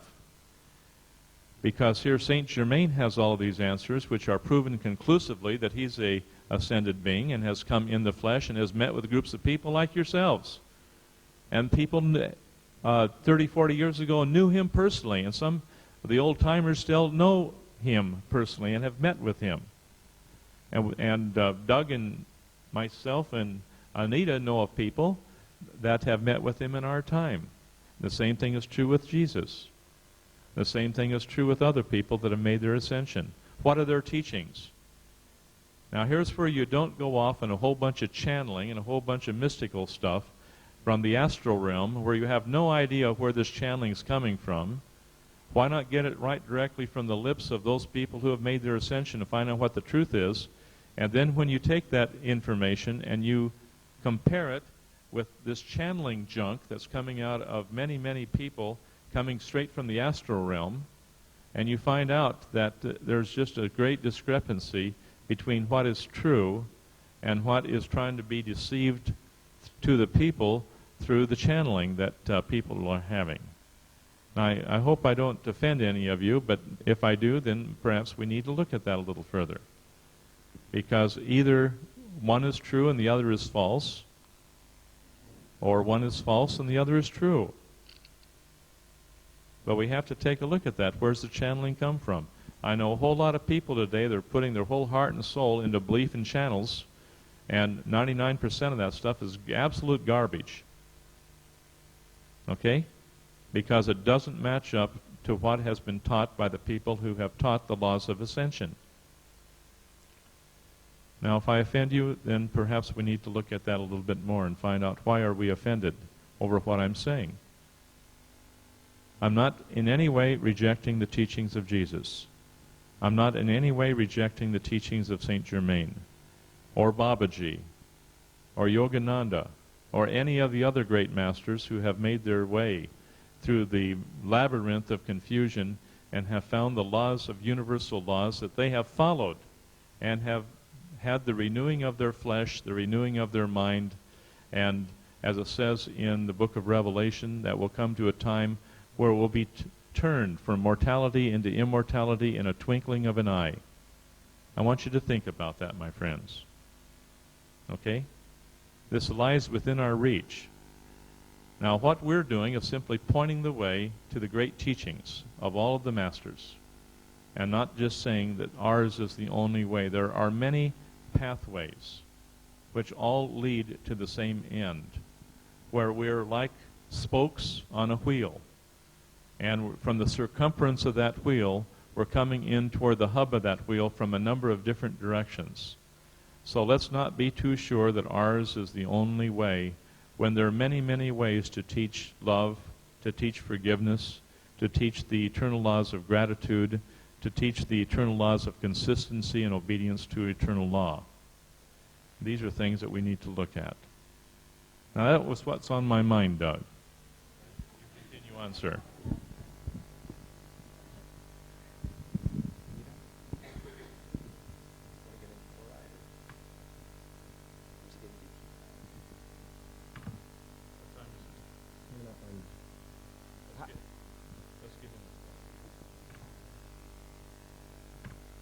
Okay, we're going to... In our advanced classes, sometimes we go straight through 8 or 10 hours with no trouble whatsoever. So if I expect you to be sitting still for maybe 3 hours or so, just realize that that's only 3 hours. Because when we get into our advanced work, we have every eye, every thought, everybody going through their mental machinery, asking questions, doing things, and there's not a sore rear end in the place to start with. After about an hour or two, the rear end gets a little bit sore, and then we learn to work through the pain and learn how to sit still, concentrate, think, ask questions, and put our thinking in terms of unity with universal laws. That takes a bit of doing.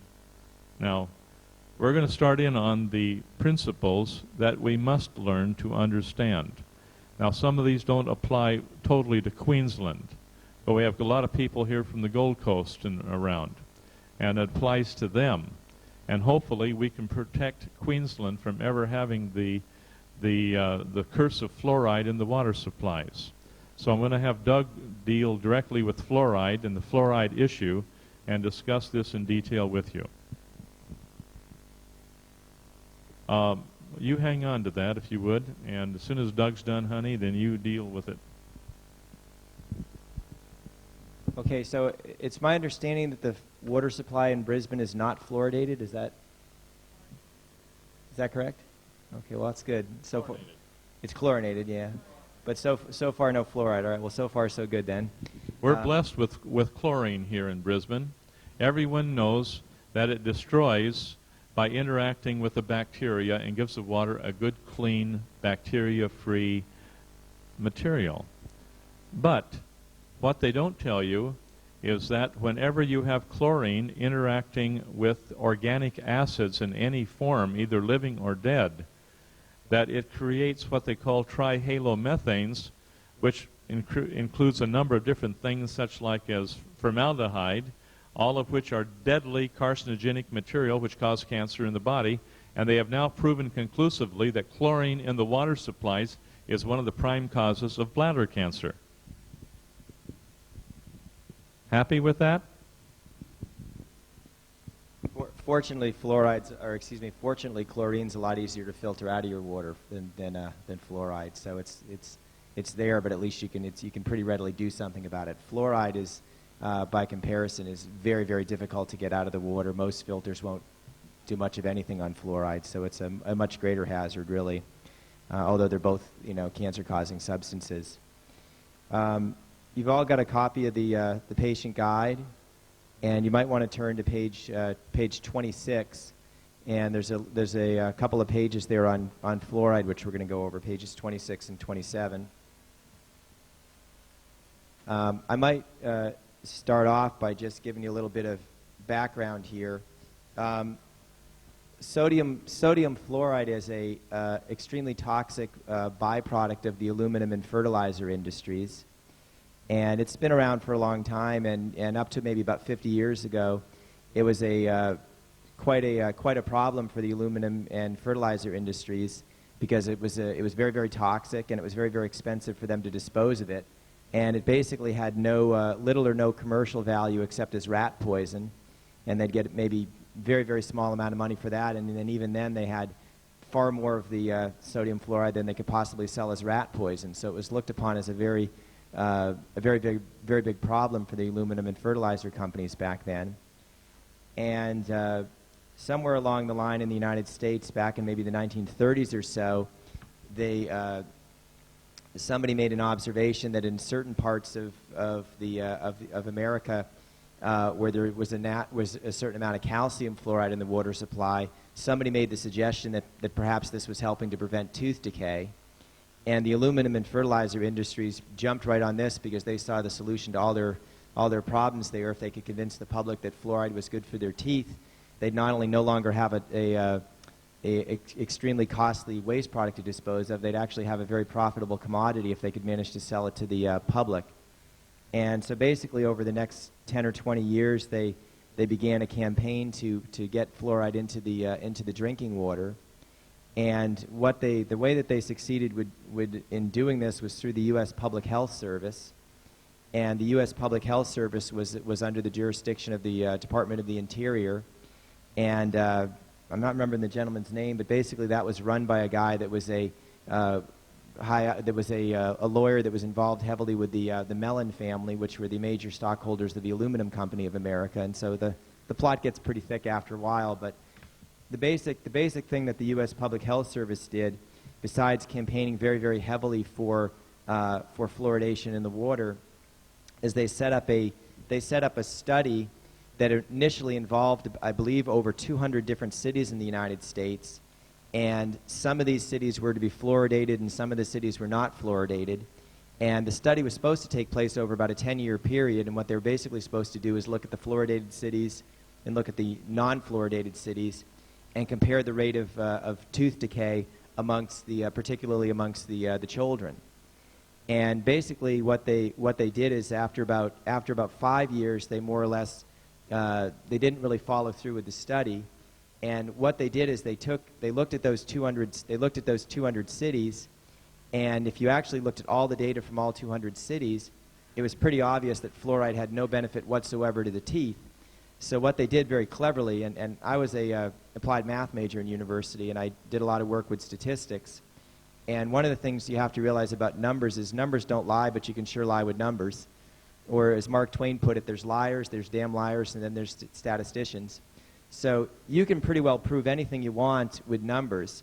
And so what they did is instead of presenting the data from all 200 cities, what they did was they found one city, which was Grand Rapids, Michigan, which had been fluoridated, and it had a modest decline in dental decay.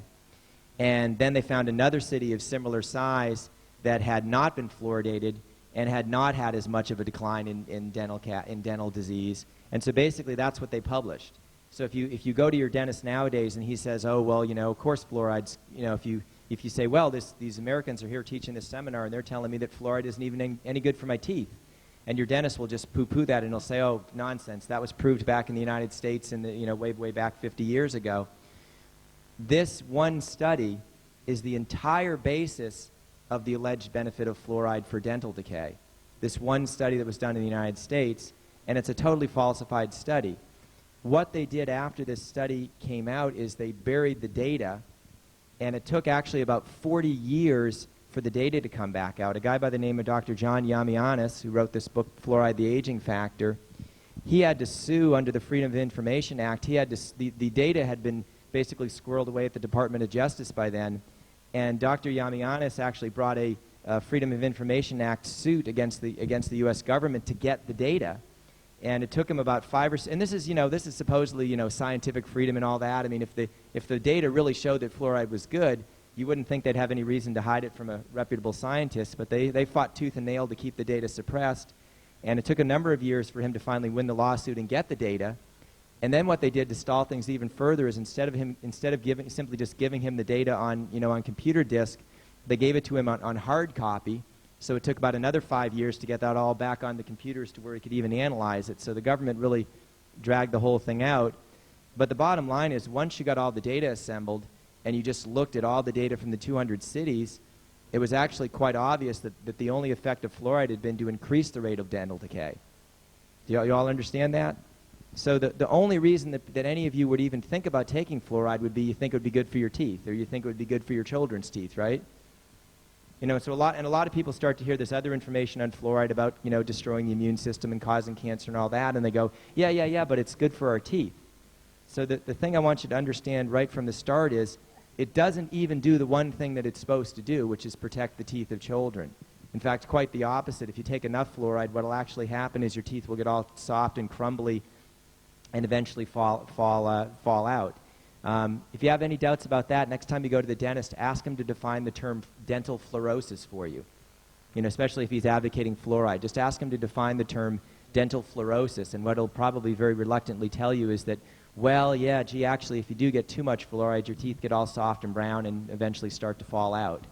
So that's always a good one if he starts to get a little bit stroppy with you, is ask him what fluorosis is. So at any rate, just that's what you all want to understand right from the start, is that fluoride doesn't even do the one thing that it's claimed to do, which is protect the teeth.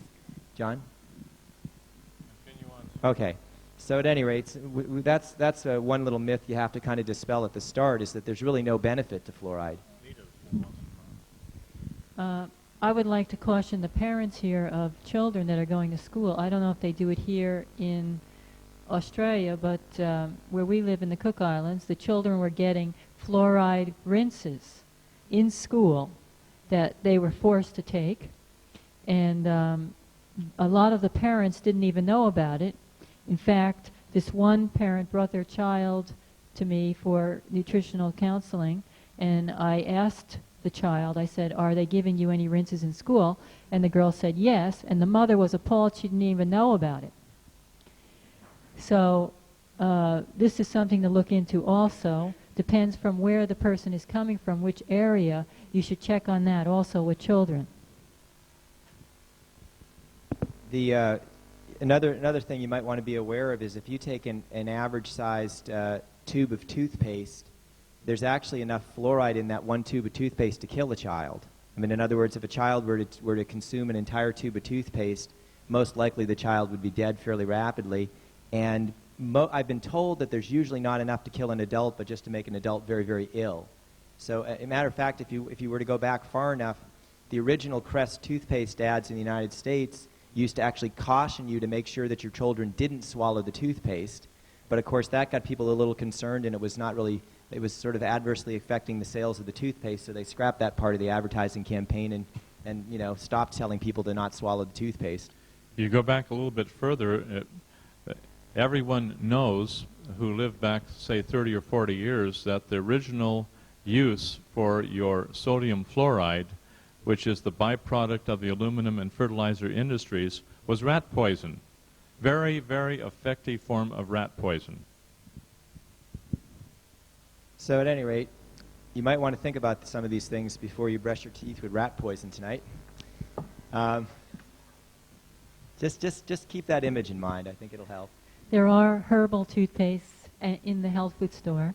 A lot of the herbal toothpaste have the rat poison in them too, though. Yes, and that's the other thing I want to caution you. Make sure it says no fluoride on it, because it can be herbal and it can still have the fluoride in it. Okay, at any rate, some of the information here we'll go over. So if you turn to page 26 in the patient guide there, due to the misinformation and apparent widespread ignorance concerning the subject of water fluoridation as indicated in the media, I believe it is imperative to establish the facts regarding this emotionally charged issue, and by so doing set the record straight. And as indicated here, this is actually a little editorial that John wrote that was published in the Maui News out in Hawaii back about, I guess about 8 years ago. Number one of the world's most prestigious journals, Nature, answers the fluoridation questions more than satisfactorily. An examination of fluoridation trials and studies in the United States and throughout the world show that, quote, large temporal reductions in dental decay cannot be attributed to fluoridation. It is now time for a scientific re-examination of the alleged enormous benefits of fluoridation. End quote. I might add that Nature is a very, very orthodox, conventional medical scientific type journal. This is not by any stretch of the imagination, an alternative or holistic type publication. I mean, this is very, very, very mainstream scientific publication, Nature. Number 2, Dr. R.N. Mukherjee and Dr. F.H. Sobels from the University of Leiden in Holland found that fluoride increased the frequency of genetic damage in sperm cells, which were produced by laboratory animals exposed to X-rays. It is evident from their studies that fluoride inhibited the repair of DNA damaged by X-rays. Their conclusion, quote, sodium fluoride resulted in a consistent and highly significant increase of the mutation or genetic damage frequency. This effect is thought to result from interference with the repair process. One of the things that you want to understand about sodium fluoride is it is an enzyme inhibitor. It interferes very greatly with the activity of most enzyme processes in the body. And as a result of that, its adverse effects upon the body are very, very widespread. I mean, this article is suggesting, a number of different ways in which sodium fluoride will affect the body. But bottom line, as an enzyme inhibitor, sodium fluoride is going to damage your body in 1,001 ways, because by inhibiting or hindering the activity of enzymes within the body, it's basically interrupting pretty much every single metabolic process that takes place within the body. So when you start to look at some of the documented ways in which it's doing it, whether it's interfering with genetic repair, or whether it's interfering with any of the other things here, just bear in mind that there's probably, for every one way in which fluoride damages you that's documented, there's probably another 100 that haven't been individually studied. Because the bottom line is, with an enzyme inhibitor, you're interfering with every single process that goes on within the body. John?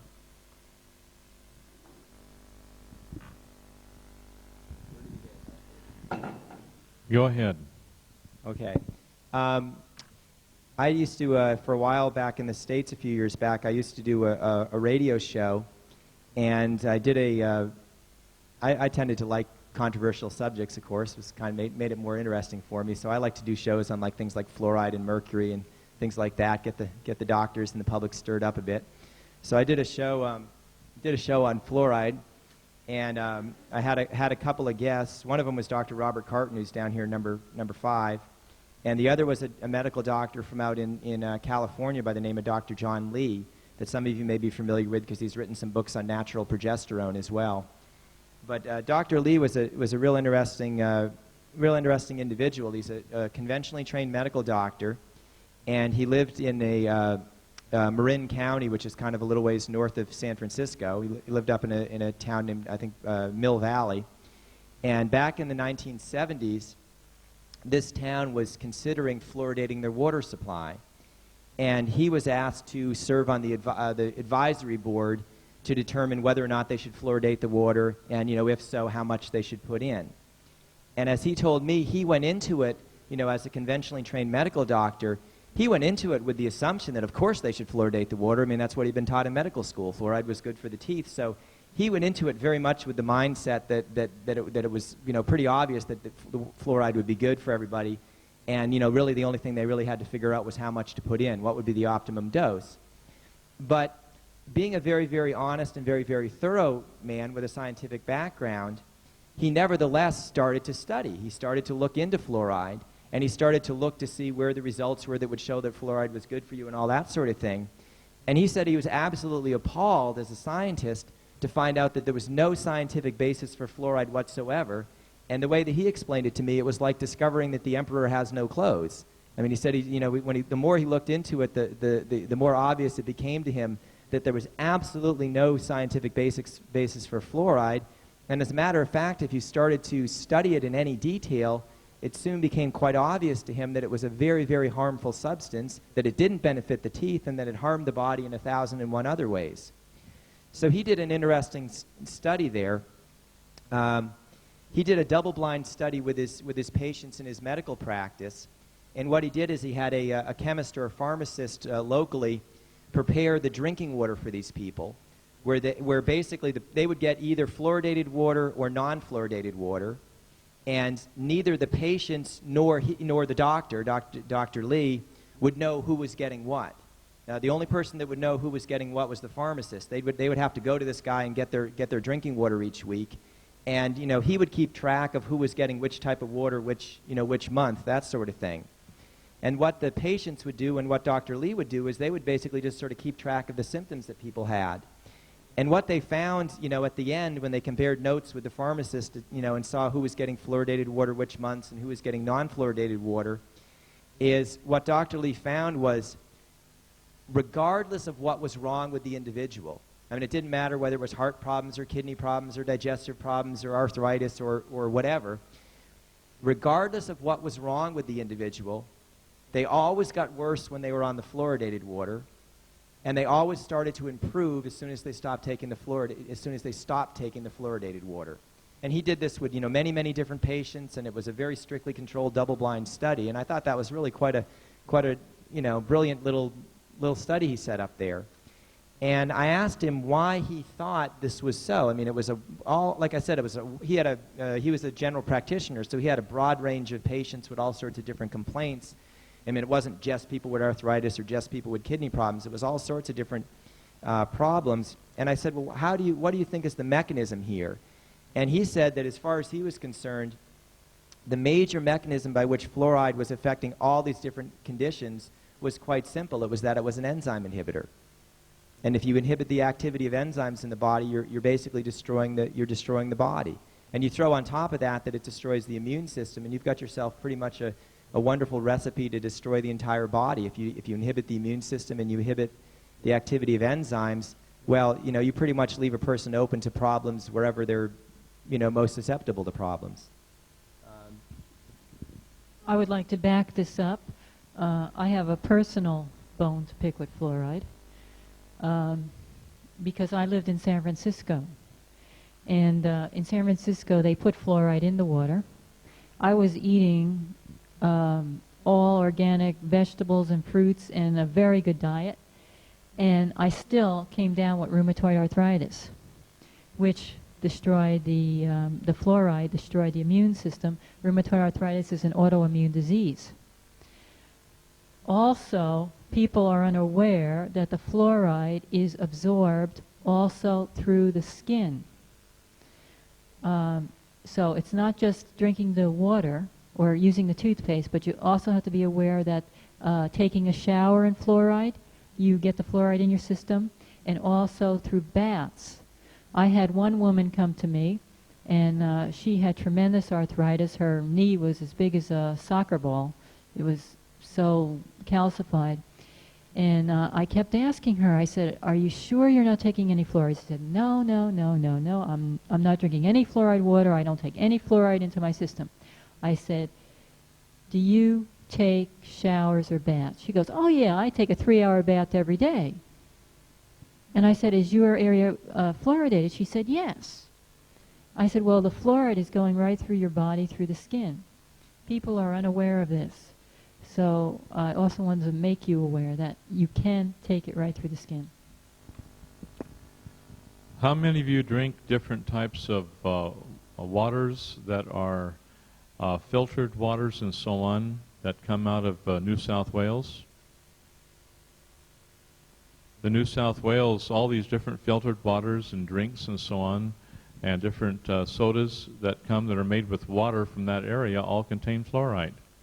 And so when you're drinking these different mixtures of water and different substances, you're drinking fluoridated water as you're consuming these soft drinks, so to speak. So anything that's made with water coming out of the fluoridated water supplies, which is what happens, we found, that water may be filtered, but the filter doesn't take out the fluoride.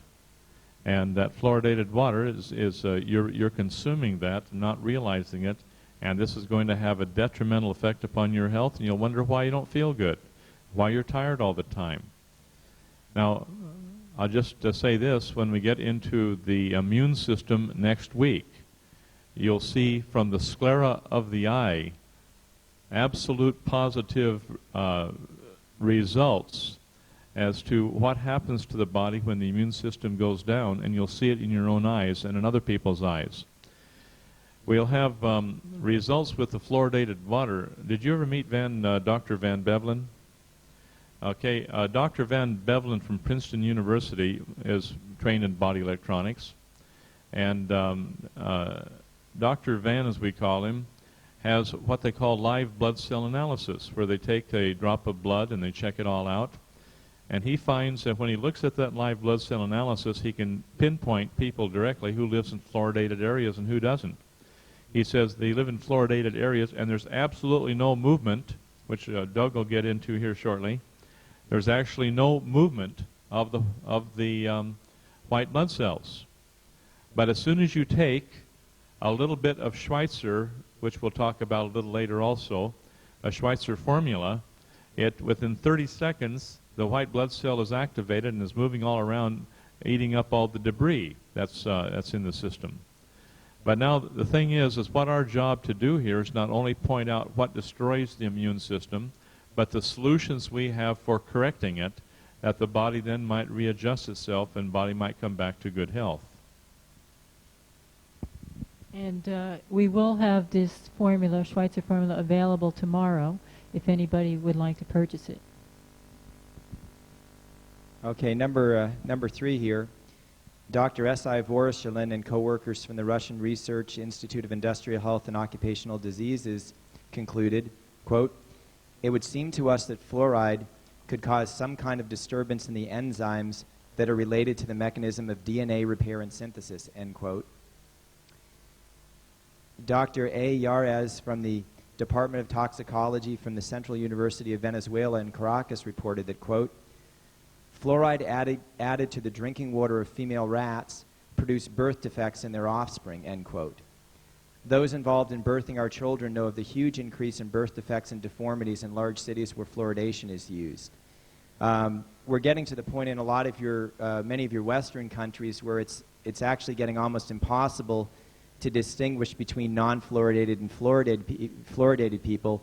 There's really almost, in this case, fluoridated people and more fluoridated people, because as John has pointed out, even if you're not drinking fluoridated water, most people are getting a tremendous amount of fluoride into their body anyways, just from the foods they buy, from the juices made from concentrate, from the, think of a loaf of bread. I mean, there obviously was water in the bread, so pretty much anything that you buy that comes from the sort of the food manufacture industry, you got pretty good odds that it was made with fluoridated water. You got at least a 50-50 chance that it was made with fluoridated water in Australia. So when we're talking about fluoridation, it's important to realize that every single person here is probably getting, unless you're like living out in the country somewhere and are growing all your own food and are never eating in restaurants or never buying anything off a grocery shelf, then chances are that every single person here is getting exposed to fluoride on a continual basis. It's really just a matter of degree. If you're also using fluoridated toothpaste and drinking fluoridated water and taking long baths in fluoridated water, then you're going to be getting a lot more fluoride. But there's probably very few, if any of us here in this room, that are not getting exposed to some fluoride on a daily or at least weekly basis. I mean, does anybody here grow all their own food in water that doesn't have any fluoride in it? Anybody? So I mean, everybody here is getting. Anybody here never ever eat out in a restaurant? I mean, so we're all getting fluoride whether we know it or not. It's just a question of how much we're subjecting ourselves to. I think a lot of us would like to think that this is just an individual problem, that we can sort of just take care of our own 10 acres and get the right kind of water filter and all the rest. But it's a much bigger problem than that, because again, when it's out there in the drinking water systems throughout most of a country, then it's really everybody's problem. And you can't, it isn't even possible, unless, like I said, you're going to go out there and grow all your own food. It's virtually impossible to get the fluoride out of your water without basically banding together and making sure we get it out of everybody's water. I mean, that's what it pretty much is going to come down to in any nation. Number 5, Dr. Robert Carton, quoted in the spring 1987 issue of the Center for Health Action's publication Update, states, quote, "The fluoride standard was based on political pressures without any regard to the facts," end quote. "We are well aware of the political pressures and controls needed and controls related to the desires of vested interest. And as you know, as we talked about earlier, the entire reason to get fluoride into the drinking water in the first place had absolutely nothing to do with dental health. It was, on the one hand, very much a factor of an economic factor from the aluminum in the fertilizer industries. And on the other hand, what you also have to understand with fluoride is that this is a substance that is actually also very, very effective at mind control. And I think Anita had something she wanted to read there. I would like to read this this is from the Dickinson statement by Mr. Harley Rivers Dickinson. Quote, "At the end of the Second World War, the United States government sent Charles Eliot Perkins, a research worker in chemistry, biochemistry, physiology, and pathology, to take charge of the vast Farben chemical plants in Germany. While there, he was told by German chemists of a scheme which had been worked out by them during the war and adopted by the German General Staff. This was to control the population in any given area through mass medication of drinking water. In this scheme, sodium fluoride occupied a prominent place. Repeated dosages of infinitesimal amounts of fluoride will in time reduce an individual's power to resist domination by slowly poisoning and narcotizing a certain area of the brain, and will thus make him submissive to the will of those who wish to govern him. Both the Germans and the Russians added sodium fluoride to the drinking water of prisoners of war to make them stupid and docile." End of quote. There's a tiny portion of the brain in the left lobe of the occipital area which, when exposed to fluoride in 1 part per million, which you find in the water supplies, this renders people incapable of resisting authority.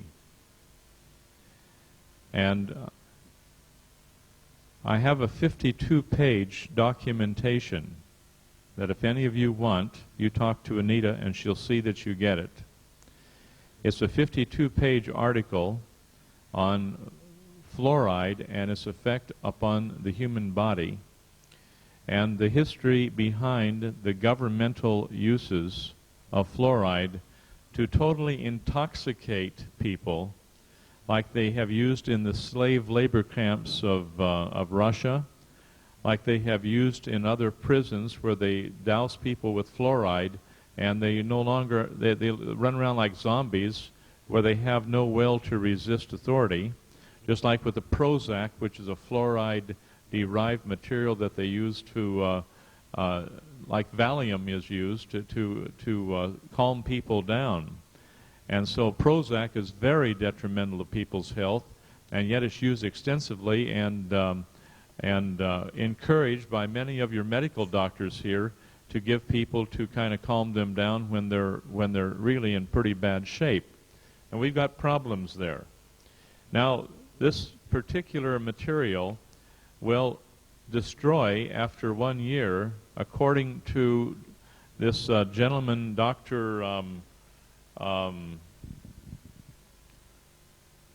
Dr. Dickinson, Dr. Perkins. After 1 year, the person has lost permanently their will to resist. Now, I don't believe that, because I believe that the body's capable of regenerating, and after a person has enough point holding and proper food in their body to detoxify the body, I believe the person's right back on top again and is capable of thinking clearly and choosing to resist unrighteous dominion of legal or other means that would dominate a person's life where they have lost their ability to be free citizens. Now, one thing that the world government wants to do, now I know that in the United States I was called in, which I didn't go because I didn't have the money for a plane ticket. They wanted me to go to testify in the state of Washington on the fluoride issue. And they took my written statement and utilized that, but I couldn't go in person. And they didn't have the funds to send me up there to Seattle. But they're trying to enforce through the state government, they're trying to enforce the use of fluoride compulsory through all the people in the state of Washington. And the people of Washington got very upset about this and rebelled, so to speak.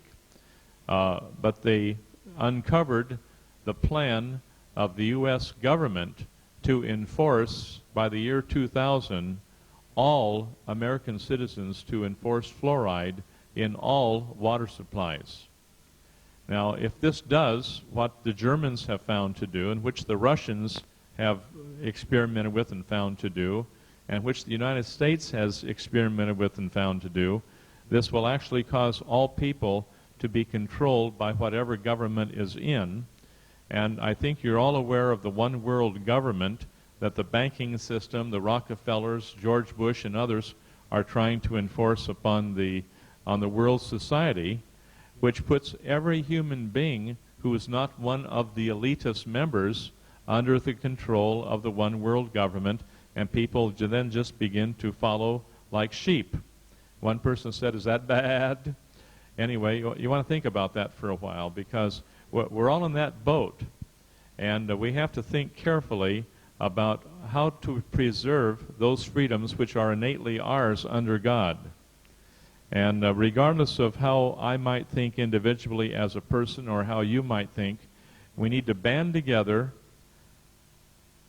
understand and accept one another's differences, and unify in the protection of mankind's right to clean air, clean water, and clean earth, and get rid of everything which would destroy the health of our human bodies and the freedom of our minds. So I want to make that statement very clearly. Fluoride is not just a simple additive to help out with teeth. This is a very destructive material to the human mind, to the enslavement of society as a whole. Okay, number 6. In this day of numerous highly contagious and death-dealing immune deficiency disorders, the use of fluoridation... Go over this very slowly. This is very, very important, Doug. This whole one. In this day of numerous highly contagious and death-dealing immune deficiency disorders, the use of fluoridation in the water supply in any amount would be highly irresponsible and suicidal. Please note, Dr. Sheila Gibson from the University of Glasgow, which is in Scotland, showed that fluoride, at levels comparable to those found in the blood of people living in fluoridated areas, decreased the migration rate of human white blood cells. Now, basically, if you want to look at one of the functions of the immune system, what are your white blood cells going to do in response to what they perceive as an invader? How do they respond to that? They move towards it. They move towards it and basically work to eat it up or to destroy it in some way. So if you take a substance that decreases the migration rate of the white blood cells down to the point where basically they're not moving at all, what have you done to the body's immune system? You've done a very, very good job of inactivating it. I mean, if you have white blood cells that basically just sit there, regardless of what pathogenic or toxic substances are present in the body, if your white blood cells don't respond to that anymore, if they don't move towards it, then for all intents and purposes, your immune system's not really doing anything anymore. It's just sitting there. So if you talk about a decrease in the relative migration rate of the white blood cells, that's more or less a polite way of saying that you're destroying the immune system, that you're deactivating the immune system. At any rate, Dr. Gibson showed that fluoride, at levels comparable to those found in the blood of people living in fluoridated areas, decreased the migration rate of human white blood cells. This directly and adversely affects the immune system. Dr. Gibson found that only a 6-hour exposure of white blood cells to as little as 0.1 parts per million of fluoride inhibits the white blood cell migration rate by 21%. That's only 0.1 parts per million for 6 hours. Does anybody know how much fluoride is usually in the drinking water? In fluoridated areas, it's about 1 to 2 parts per million usually.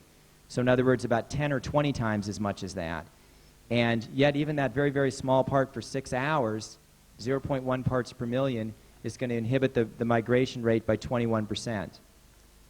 1 part per million, which would actually be on the low end of what you'd normally get in drinking water, 1 part per million inhibits the white blood cell migration rate by 85%, and 2 parts per million has a conclusive 0% relative migration rate. In other words, the white blood cells, by the time they get up to 2 parts per million, are doing nothing. They're stationary. That's for 6 hours. What happens when you have it for 24 hours for, say, 1%? Or 1 part per million, I mean. The effect of fluoride in the body tends to be cumulative. In other words, it does tend to build up in the tissues. So even if you're having a very, very small exposure to fluoride from food and bottled juices and things like that, the thing to realize is that over time in most people, that fluoride's going to build up in the tissues, and what you're going to have is a gradual destruction of the immune system over time. Whereas if you were getting more fluoride, you'd have a much more rapid destruction of the immune system. But it's basically going to amount to the same thing either way. Your immune system is going to get to the point where it's doing little or nothing. And I think it's pretty obvious to most of us here that that immune system disorders are becoming the rule rather than the exception in this day and age. And I would venture to say that virtually every person here in this room has problems with the immune system, whether they're aware of it or whether they've ever been diagnosed with anything. Virtually everybody is suffering from a gradual breakdown of the immune system in this day and age. This indicated that a continued use of fluoridation in the drinking water could result in the total destruction of the immune response. Now, what is this going to mean in practical terms? What does it mean if your immune system, if you've basically got to the point where the immune system's barely working? Well, it's going to do quite a number on the population, but even at the individual level, what does this leave you open to? I mean, a wide range of different problems. I mean, cancer is one that would be pretty obvious. If your immune system's not working, you're going to be quite susceptible to cancer. And it's quite well documented that in fluoridated areas you have a much greater risk of cancer. But you start to look at all the other things that are going to tie in with, Anita mentioned, something like rheumatoid arthritis. I mean, anything that destroys the immune system is going to leave you much more susceptible to a wide range of health problems. The specific ones that you develop will be basically depend on what your own predispositions are. Some will get cancer, some will get arthritis, some will get other things, but bottom line, if you destroy the immune system, you destroy the individual. Something that actually doesn't get mentioned a whole lot is that with fluoridation of the water supplies, there's an additional problem that does happen. The fluoridation equipment is automated equipment. There's not somebody sitting there consistently monitoring the amount of fluoride in the water. It's just they just kind of wind it up and let it go.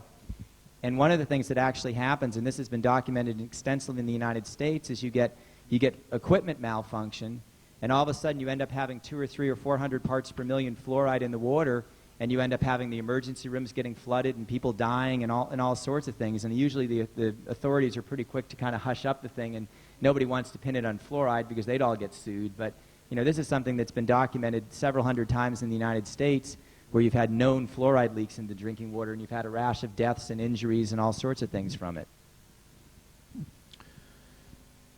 Let's talk about something here which is related to the immune system and not necessarily fluoride. During our seminars up in northern Queensland, we had about 100 people from around the world that were being trained as lecturers, as teachers, to go out and teach and to help other people understand what's going on inside their bodies and what to do about it. Now, of course, their ability to teach will be dependent upon their own, some came for their own information, really, but their ability to teach will be dependent upon how willing they are to get out there and get a few arrows in their back, and because that's just the way it is. What we have found from the nurses that were at the seminar from Tanzania is that in Tanzania, when people go to the hospitals for any cause, they all have a blood test. And according to this one nurse, 40% of all of the people that come into this one hospital there in the capital of Tanzania are all, shall we say, AIDS related, HIV-3. One of our friends that we invited at the time to Maui, Hawaii, and this was about 8 years ago, this gentleman was one of the main people into AIDS research in California. And he said in Los Angeles alone, 8 years ago, there were 70 different strains of the AIDS virus, and only one test was used for HIV-3, which would not pick up the other 69 types of the AIDS virus. I think Doug has some information on in New York, where the medical doctors in New York, was this told to you, Doug? Let me hear it. Okay, basically everyone in New York that goes into the hospital there has the AIDS virus. But they don't tell people that anymore because the hospital is full, there's no room for no more patients. And they just send a person home with a handful of pills and say you've got a cold, just take these. And it's reached a point where it's overwhelming proportions. In places in Asia, you've got a high rate of prostitution, where about 80 to 90% of all the prostitutes test positive for HIV-3, even though there are many other types of AIDS rampant that are not being tested. We're into a situation where, for example, in Tanzania, the life expectancy for these 40% of the people is 2 years. And if you just run a little projection here on your computer as to exactly what will happen economically to a country where in 2 years' time 40% of the population and possibly more has been decimated, we're in trouble.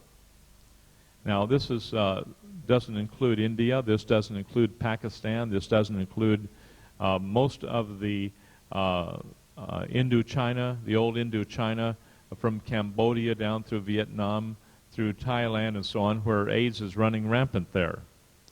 We've got serious, serious problems internationally. Nothing is being said about the high AIDS rate here in Australia. Nothing is being said about the high AIDS rate in New Zealand. This is being kept under wraps so as not to destroy the tourist industry and so on. So if you stop and think about what's going on, it's much worse than what I'm telling you. Europe, the same way. We got the same problems. So if you project yourself ahead, you're going to have to take a good close look at building up your own body using natural enzymes, natural minerals, and natural vitamins from fresh and raw, organically prepared food that you can overcome, as has been overcome in many parts of the world, through proper diet, where people who tested positive, say for HIV-3, are now testing negative for HIV-3. They've overcome that particular virus, which is a retrovirus, and there's 50 different types of retroviruses, all of which can be quite damaging to the human body. But the secret is building up the immune system, going back to close proximity to natural law, and that way we've overcome that particular problem. Now, this is serious business, folks. I'm not trying to scare you. I'm just trying to put forth the facts, because forewarned, it becomes forearmed. And we're in a heck of a mess worldwide, where this is no longer just an epidemic, it's a pandemic, and the people don't know what to do about it. Go ahead, Doug. Okay, number 7. We're just going to have tea in just a few minutes back there, Linda. Just in a few minutes, we're going to have a little break, and then we'll have another hour or so, and then we'll probably have lunch, okay? Or dinner, whatever you call it, okay? Number 7, Dr. J. Gavrizek, a research dentist at Case Western Reserve University School of Medicine, stated in a published paper, quote, because of the inhibitory effects of sodium fluoride in phagocytosis and leukotaxis, the migration of white blood cells, which are basic defense mechanisms, I have doubts about the absolute safety of water fluoridation on a long-term basis. The phagocytes would be another part of your immune system. These would be cells that would basically also get out there and scavenge up foreign bodies and toxins and so forth. So you're basically not just affecting the white blood cells, which would be the leukocytes, you're also affecting the phagocytes, which would be another part of your immune system. And what what this gentleman is saying is that you're destroying or at least inhibiting two very, very vital parts of your immune system simply by exposure to your sodium fluoride. Number 8, Dr. John Yamianis, author of Fluoride, the Aging Factor, and worldwide authority on fluoridation and its statistical relationship to cancer, has shown conclusively that fluoride damages body repair and rejuvenation capabilities and does in fact bring about the visible symptoms of aging, such as wrinkled skin and arthritis. He stated, quote, "Since the first publication of his book in 1983, a number of important articles have been published by researchers from around the world, and their findings are included in this second edition. While I'm gratified to know that my conclusions in 1983 have been confirmed and extended rather than disproved by the results of this new research, I feel a greater sorrow in having to watch the unnecessary suffering brought about by fluoride." End quote. Number 9, as a physician, international health educator, and seminar speaker, I have found that an individual who drinks fluoridated water reduces the ability of the body to rejuvenate and regain youthful health. I have found through the use of live blood cell analysis that those who drink fluoridated water regularly have a relatively inactive migration rate of white blood cells, thus rendering their immune system ineffective. Number 10, it is only reasonable to the candid and reflective mind that one cannot enhance the immune system and destroy it at the same time. My life work involves enhancing the body's immune system, or immune response, and the rejuvenating capacities of the body. In the interest of our children, our friends, and ourselves, we need to educate each other and expose those who would enforce the addition of a known toxic substance, sodium fluoride, to our hopefully pure water system. Every effort should be made to stop the systematic destruction of our immune response by demanding without compromise the assurance of a continual pure water supply free from the addition of toxic and cancer-causing chemicals. Before you judge this statement, get the facts, read Fluoride, the Aging Factor by Dr. John Yamianis, and then rest secure that you're walking on solid ground regarding the fluoridation battle. Order the book Fluoride, the Aging Factor by Dr. John Yamianis from Health Action Press, 6439 Taggart Road, Delaware, Ohio, 43015. That's in the United States. And distribute this to your friends. And order Update from the Center for Health Action, Post Office Box 80270, Forest Park Station, Springfield, Massachusetts, 01138, also in the United States. And order Fluoridation, a Modern Procrustean Practice by Isabel Jansen, registered nurse, published by Isabel Jansen, Tri-State Press, Antigua, Wisconsin, 54409 in the United States. I would recommend for most of you here that some of you may find that just hearing this lecture and reading this article here, some of you may find that you have no trouble whatsoever at this point, accepting the fact that fluoride's toxic and is something to stay away from. And probably most of you here are pretty well prepared to get rid of your toothpaste and all the rest. But the thing to realize is there's also going to be a lot of people that you're going to come across who are going to want more facts. They're going to want more information. Particularly, you're going to come across people from a very scientific mindset. You may come across doctors, dentists, and others. So I really suggest for any of you that are getting involved in this, take the time to educate yourself. I mean, don't just educate yourself on this issue to the point where you're convinced, but try to go beyond that to the point where you'll have something that will be reasonable to somebody who's a bit more skeptical. And for that reason, I really recommend that you all get a copy of this book for your library, because if you're going to be out there trying to teach other people and trying to tell other people to stay away from fluoride, you need to be armed with the facts. And there probably isn't a better book available anywhere in the world right now than this book right here, Fluoride, the Aging Factor, on this particular subject. So you might want to see about getting copies of that. Obviously, you're going to have a lot of resistance from the dental profession, the medical profession, and a lot of other areas. And it's certainly nice to be armed to the teeth with all the facts, because ultimately, if they really try to debate you on the facts, they haven't got a chance, because they really have nothing on their side other than that one fabricated, falsified study from the United States that I mentioned earlier. That's the entire supposed scientific basis of fluoridation, is that one falsified study. And if you really force them to look at the facts, if they have any integrity and honesty whatsoever, they will really basically have to admit that they've been misled, just as most of us here have been misled. Do you understand this one important factor? That you can't get well on one hand while you're getting sick on the other hand by ingesting those things into your body that are going to destroy your immune system. And so this fluoride, the aging factor, is not only important for you or the fluoride information. You're going to have to teach your friends, your family, and get this fluoride thrown out of Australia. And you're going to have to take some very forcible evidence with the information that's there to help to do that. Now, could you have that tape on fluoride here? Can you hold that up back there and or bring me a copy of that up here? Yeah, I just want you to see this. Now,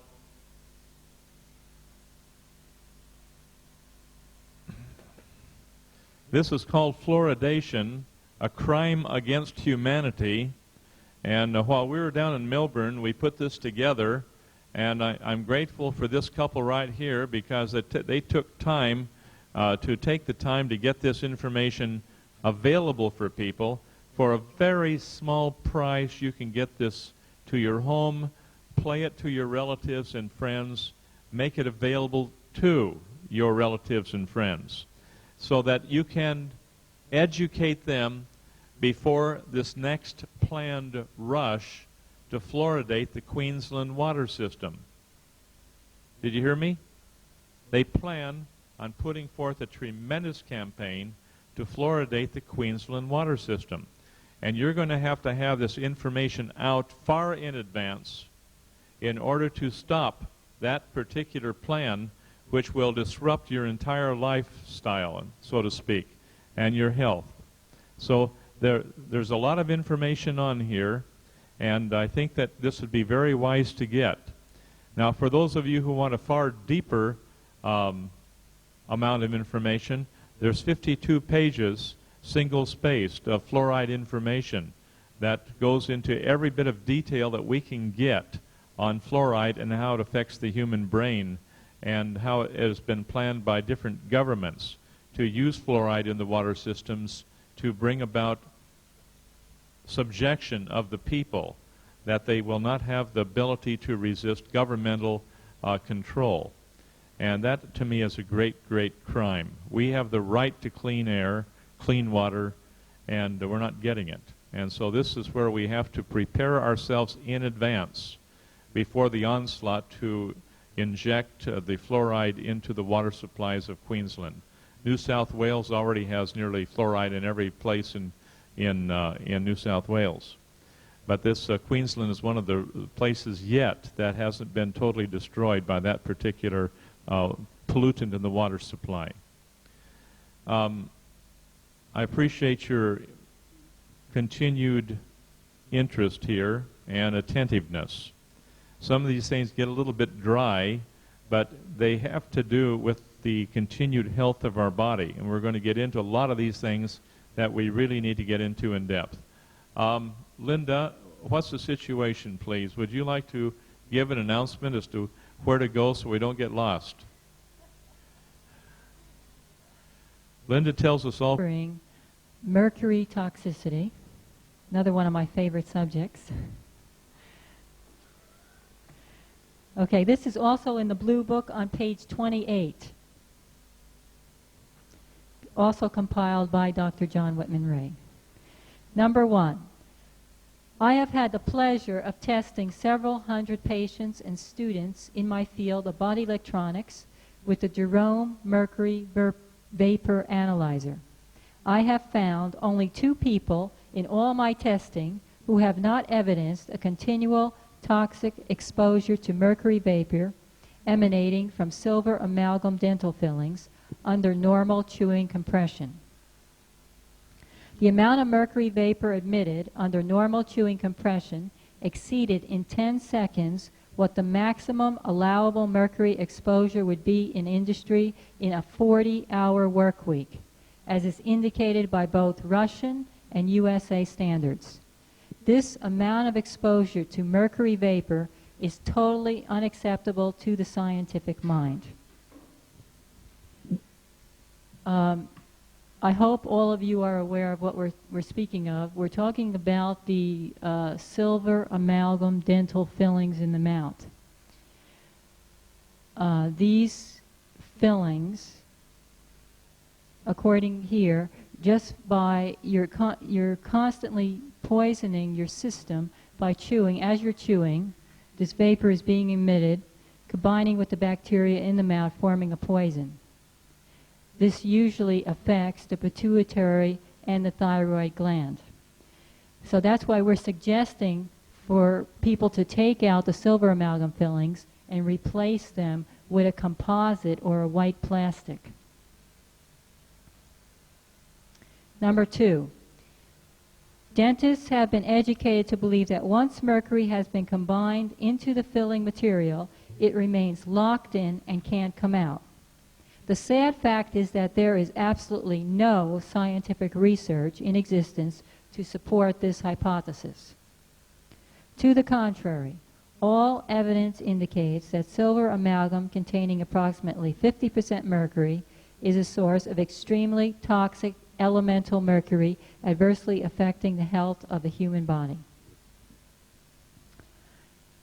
Number 3, evidence now demonstrates that surface particles of the amalgam filling material are being chemically broken down and released into the oral cavity.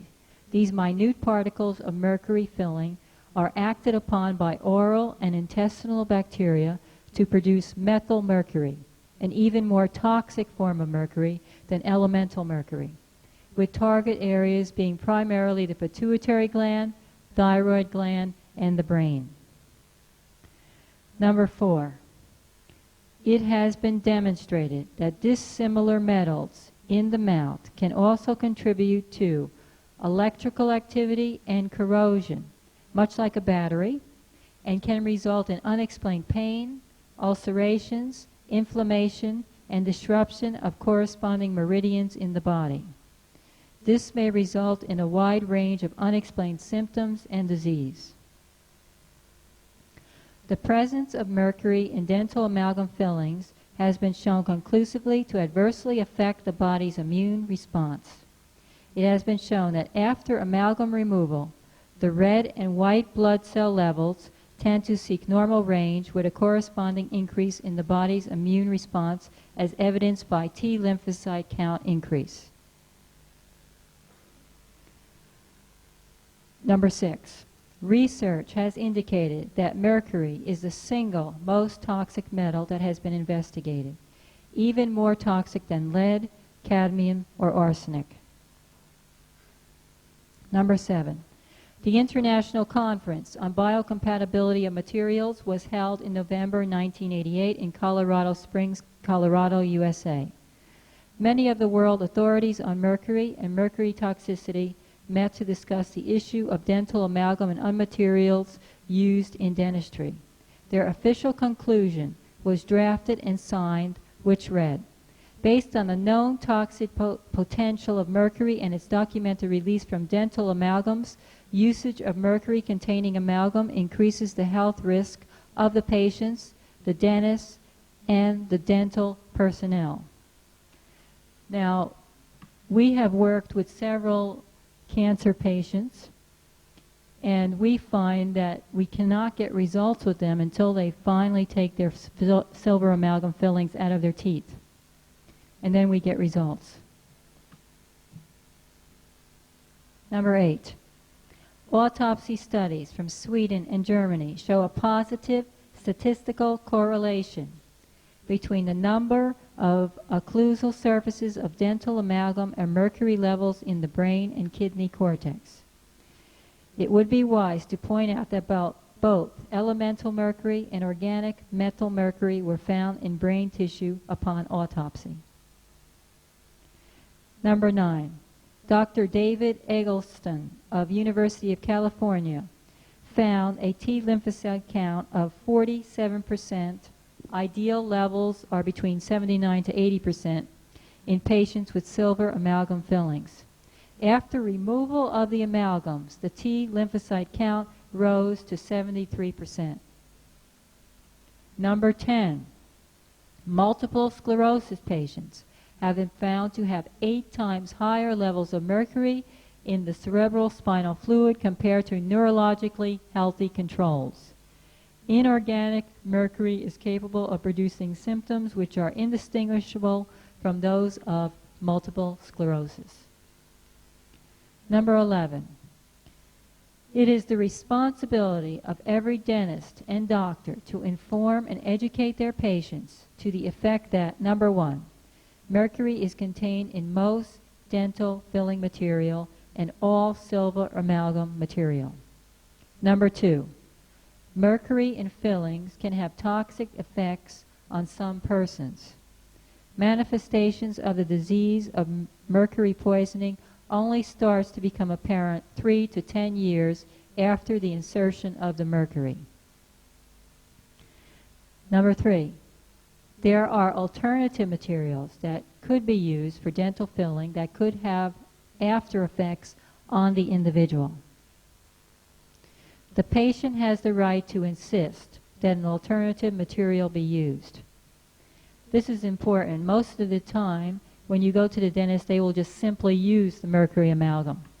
So you have to insist on the material that you want to put in your teeth. And also, if you send your child to the dentist will just automatically put the mercury amalgam in unless he is an aware person and knows about the effects of mercury. We have had a number of egotistical dentists who, even though the patient had requested no mercury amalgam be added to the mouth, when they came out of the office, they realized then that mercury was replacing all of their old fillings, and that their mouth was once again full of mercury amalgam. Are you hearing me? I didn't call it silver amalgam, I call it mercury amalgam because it's 50% mercury. Now, there are a lot of dentists who do this, and frankly, they're absolutely arrogant in their actions because they feel that they're going to do what they want to do with their patient. The patient has no say. You have to become a little aggressive and you just say, look, either you do as I tell you to do it, or I'm finding another dentist. And if you can get the word out that these dentists aren't worth a hell of beans, they might be a good mechanic, but they certainly have no respect for the patient. The only way you're going to affect these people is through the pocketbook. And you just have to just let the word out that these people are the way they are, and encourage your friends and your relatives to find somebody who will do what you ask them to do and treat you with a certain degree of respect and integrity. Clear enough?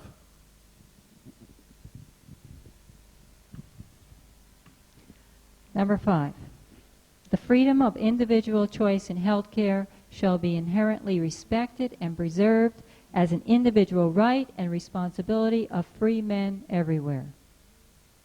12, one must remember that the diagnosis of mercury intoxication is extremely difficult to ascertain because of the insidious nature of the onset of symptoms and because of most physicians' unfamiliarity or misinformation concerning proper testing techniques. Unfortunately, mercury is so toxic to the human organism that there can be cell death or irreversible chemical damage long before clinical observable symptoms appear, indicating that something is wrong. Since organic mercury in some body tissues has a half-life of over 25 years, it takes the body 25 years to get rid of 1/2 of a single dose of mercury under normal circumstances. It is only a matter of time and degree of exposure until some form of symptomology appears. With all this in mind, we cannot fool with mercury toxicity or delay the safe removal of silver amalgam fillings by the hands of a knowledgeable and responsible dentist. Please feel free to copy, duplicate, or to pass this information on the next party.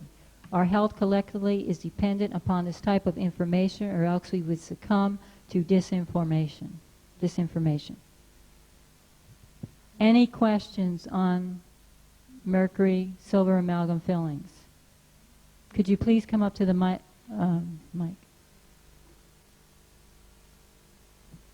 Just an observation. You've got to be very sure you get a dentist in this state that believes that amalgam fillings or mercury amalgam are bad. Because I went to one and I said, look, I want them out. So what he did was he cut the top off the amalgam filling and filled it up with white stuff.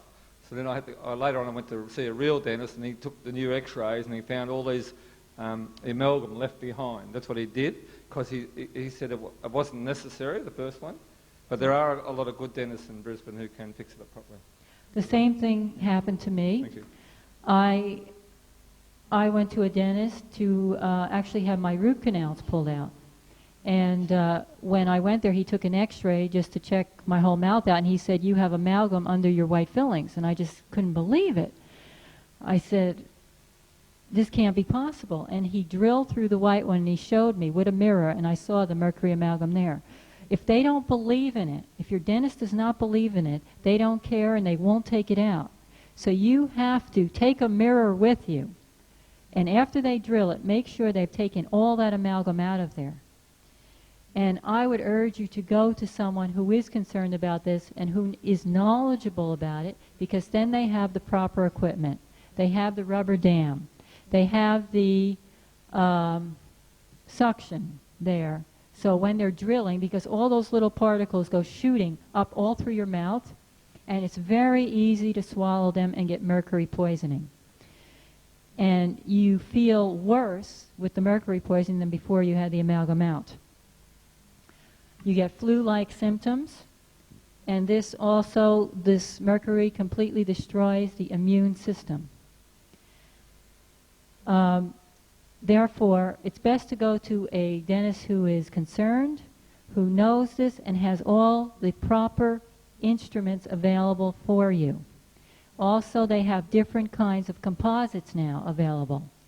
Some people are allergic to some of the composites, so it's good to go to someone who has the facilities for testing you for the proper composite, so you know which one is compatible for your body. Not all composites are side effect free. Everything has some side effects, but the composites have less than the mercury.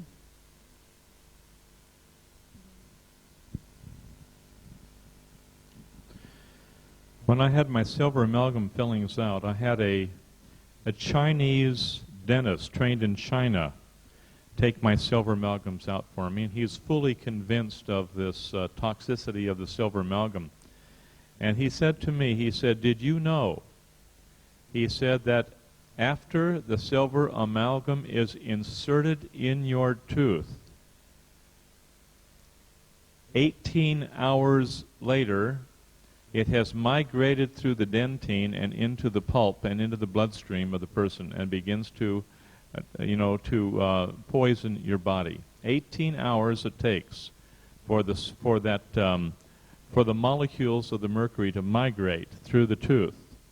Proof of this is found in what they call the tattoo, or what they call the mercury tattoo, which is on the gum line, where the mercury has migrated through the tooth and into the gum line, leaving that big purple blotch there that you've probably seen when you've had your tooth extractions and so on.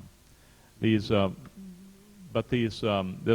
amalgam tattoo is very, very common, and nearly everyone who has had silver amalgam in their teeth will have that purpleness transmitted into the gum line, which does show a pathological condition in the system there. So I thought I'd mention that little part to you.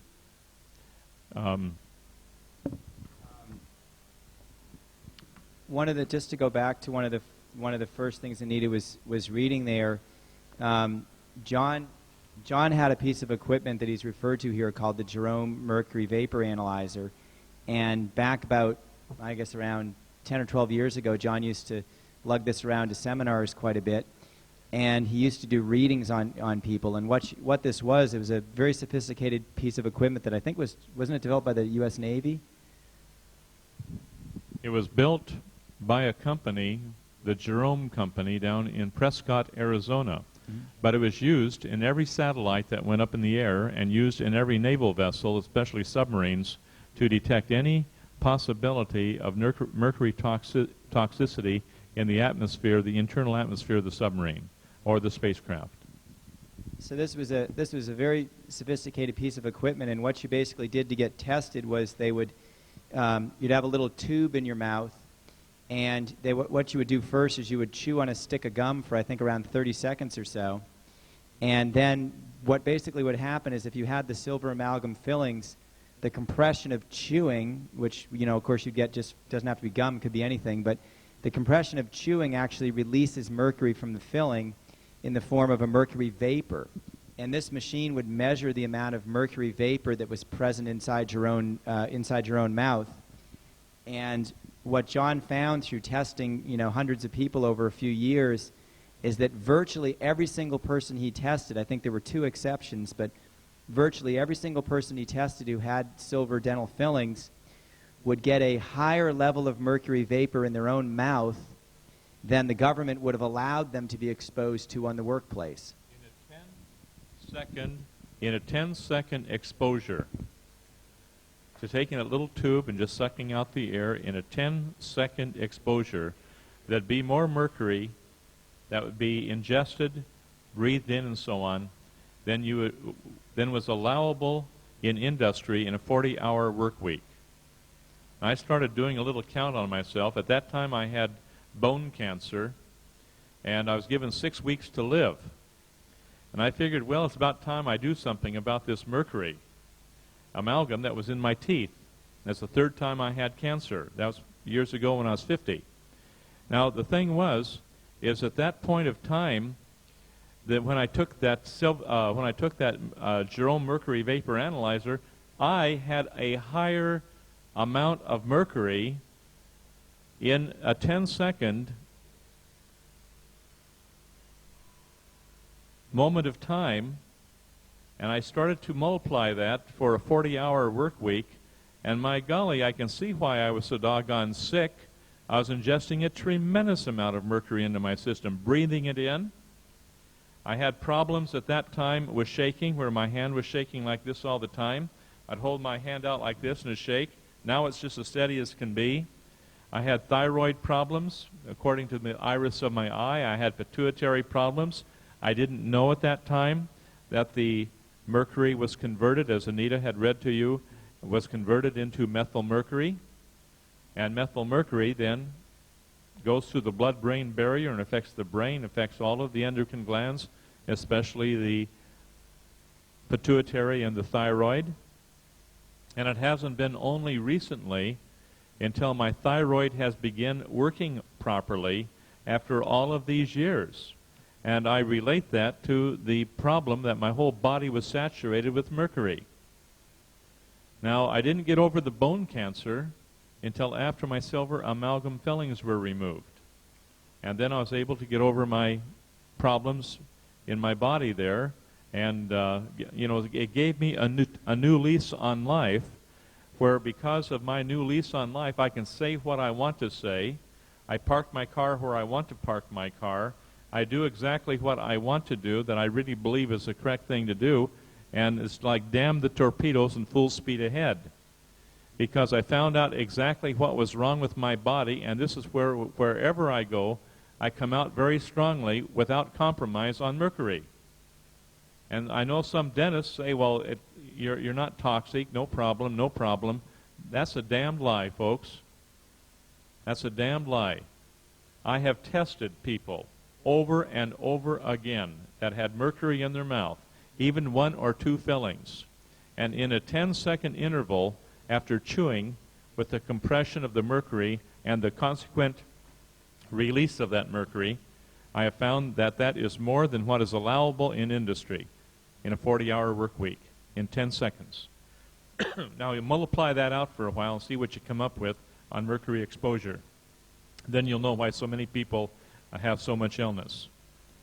I appreciate your patience with me on this, because if you think I'm a radical on this, I'm probably much more of a radical than I appear here just talking to you. I know that mercury is harmful to you, and I won't take a second backseat to anybody on this matter. I've done my homework. Other people haven't. Okay? I've researched this out personally. Other people haven't. I know what I'm talking about. Other people don't. And all the evidence is there if you just take a little time and read about it. The Dental Association in the United States had maintained a position for many, many decades that mercury was stable inside the dental fillings. For years and years and years, they would try to say, well, yes, we know mercury is toxic, but once it's in the filling and it's all mixed up with the other stuff, that it doesn't go anywhere. And they've been forced in recent years to admit that they've been wrong, because the evidence is pretty overwhelming that mercury obviously is getting out of the teeth. As John has mentioned, within 18 hours after having the filling put in, it's detectable in the bloodstream, so obviously it's not just staying in the filling. With the mercury vapor analyzer, it's quite obvious every time you chew that you're releasing mercury vapor, so again, it's obviously not staying in the filling. And another interesting thing you might want to consider, a silver dental filling, when it's put in, is generally in the vicinity of about 50% mercury.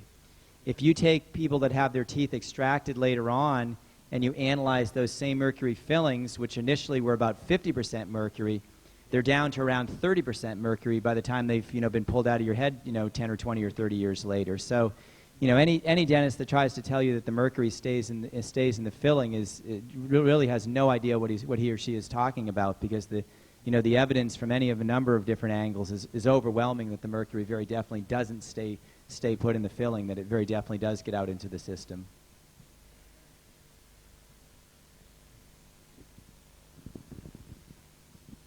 I haven't yet had my mercury fillings taken out. One of them took itself out last Sunday. I'd actually broken a tooth, and on Sunday the mercury filling fell out, and within about 3 hours all the glands in my neck were really up, really swollen, like when I'd had glandular fever, and my throat was really sore, and I've been sort of battling flu symptoms all week.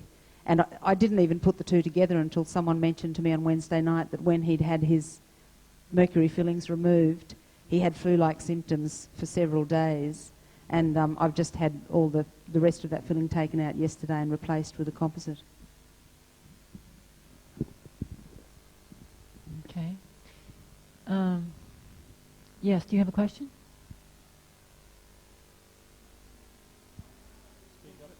When I had my silver amalgam fillings taken out over the Christmas holidays, before I had it done, the dentist took readings in my mouth, but he also wanted me to have a blood test for the allergies to the composites, and a urine I had to wee in a bottle for 24 hours to see if I was excreting any. He said I had extremely high levels of mercury in my mouth, but I wasn't excreting any. Thank you. Anybody else? Yes, could you please come up to the microphones?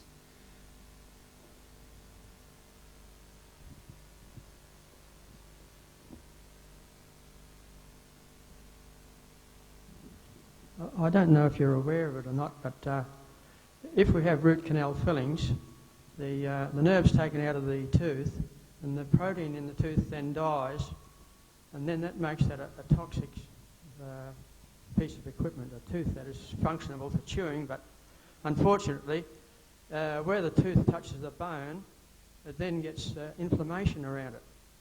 And the only way to get good health is to have a root canal filling tooth entirely extracted, and then the bone must be scraped after it as well at the same time, because each tooth is related to a certain organ by acupuncture meridians.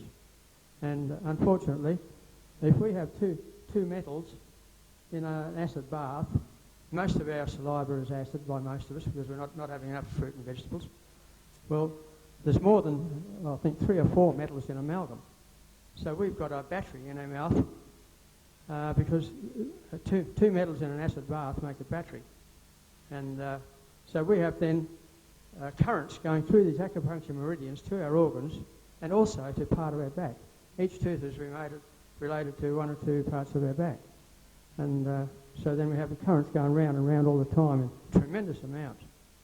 So we must also have any root canal filling tooth entirely extracted and the bone scraped by a competent dentist who knows what he's doing. Thank you. Thank you very much. That's exactly what I was going to speak about next.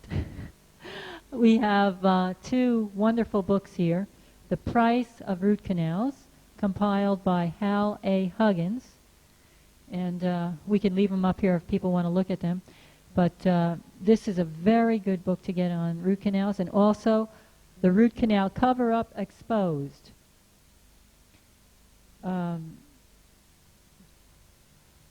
And this is by George E. Meinig.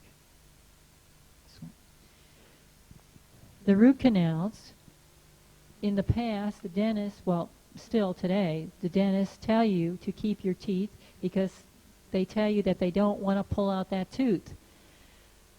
But actually, when you think about it, because they kill the nerves, there's no nerve supply there any longer. There's no blood supply there any longer. So therefore, what you have in your body is a dead thing. You have a dead thing within your mouth. There's no blood supply to it. There's no nerve supply to it. So it's dead. So you're actually walking around with this dead material within you, which builds up, like this gentleman said, this bacteria in the oral cavity where the tooth is. Now, I just had 2 root canals taken out, and I had this really, really tight, almost like a steel rod muscle going down this, down my neck here. I mean, it was so tight, you could just almost strum it like a string. And I had 1 root canal here and 1 root canal over here, which I had pulled. And they had to take the drill and go in there and just drill out that whole bone because it was all infected in there. And let me tell you, I had no pain. The only reason I did it was because I read these books. There was no pain there before I went to the dentist and after I went, but there's no indication because your nerves are killed. You don't have the sensation of pain, and you won't know that the infection is there.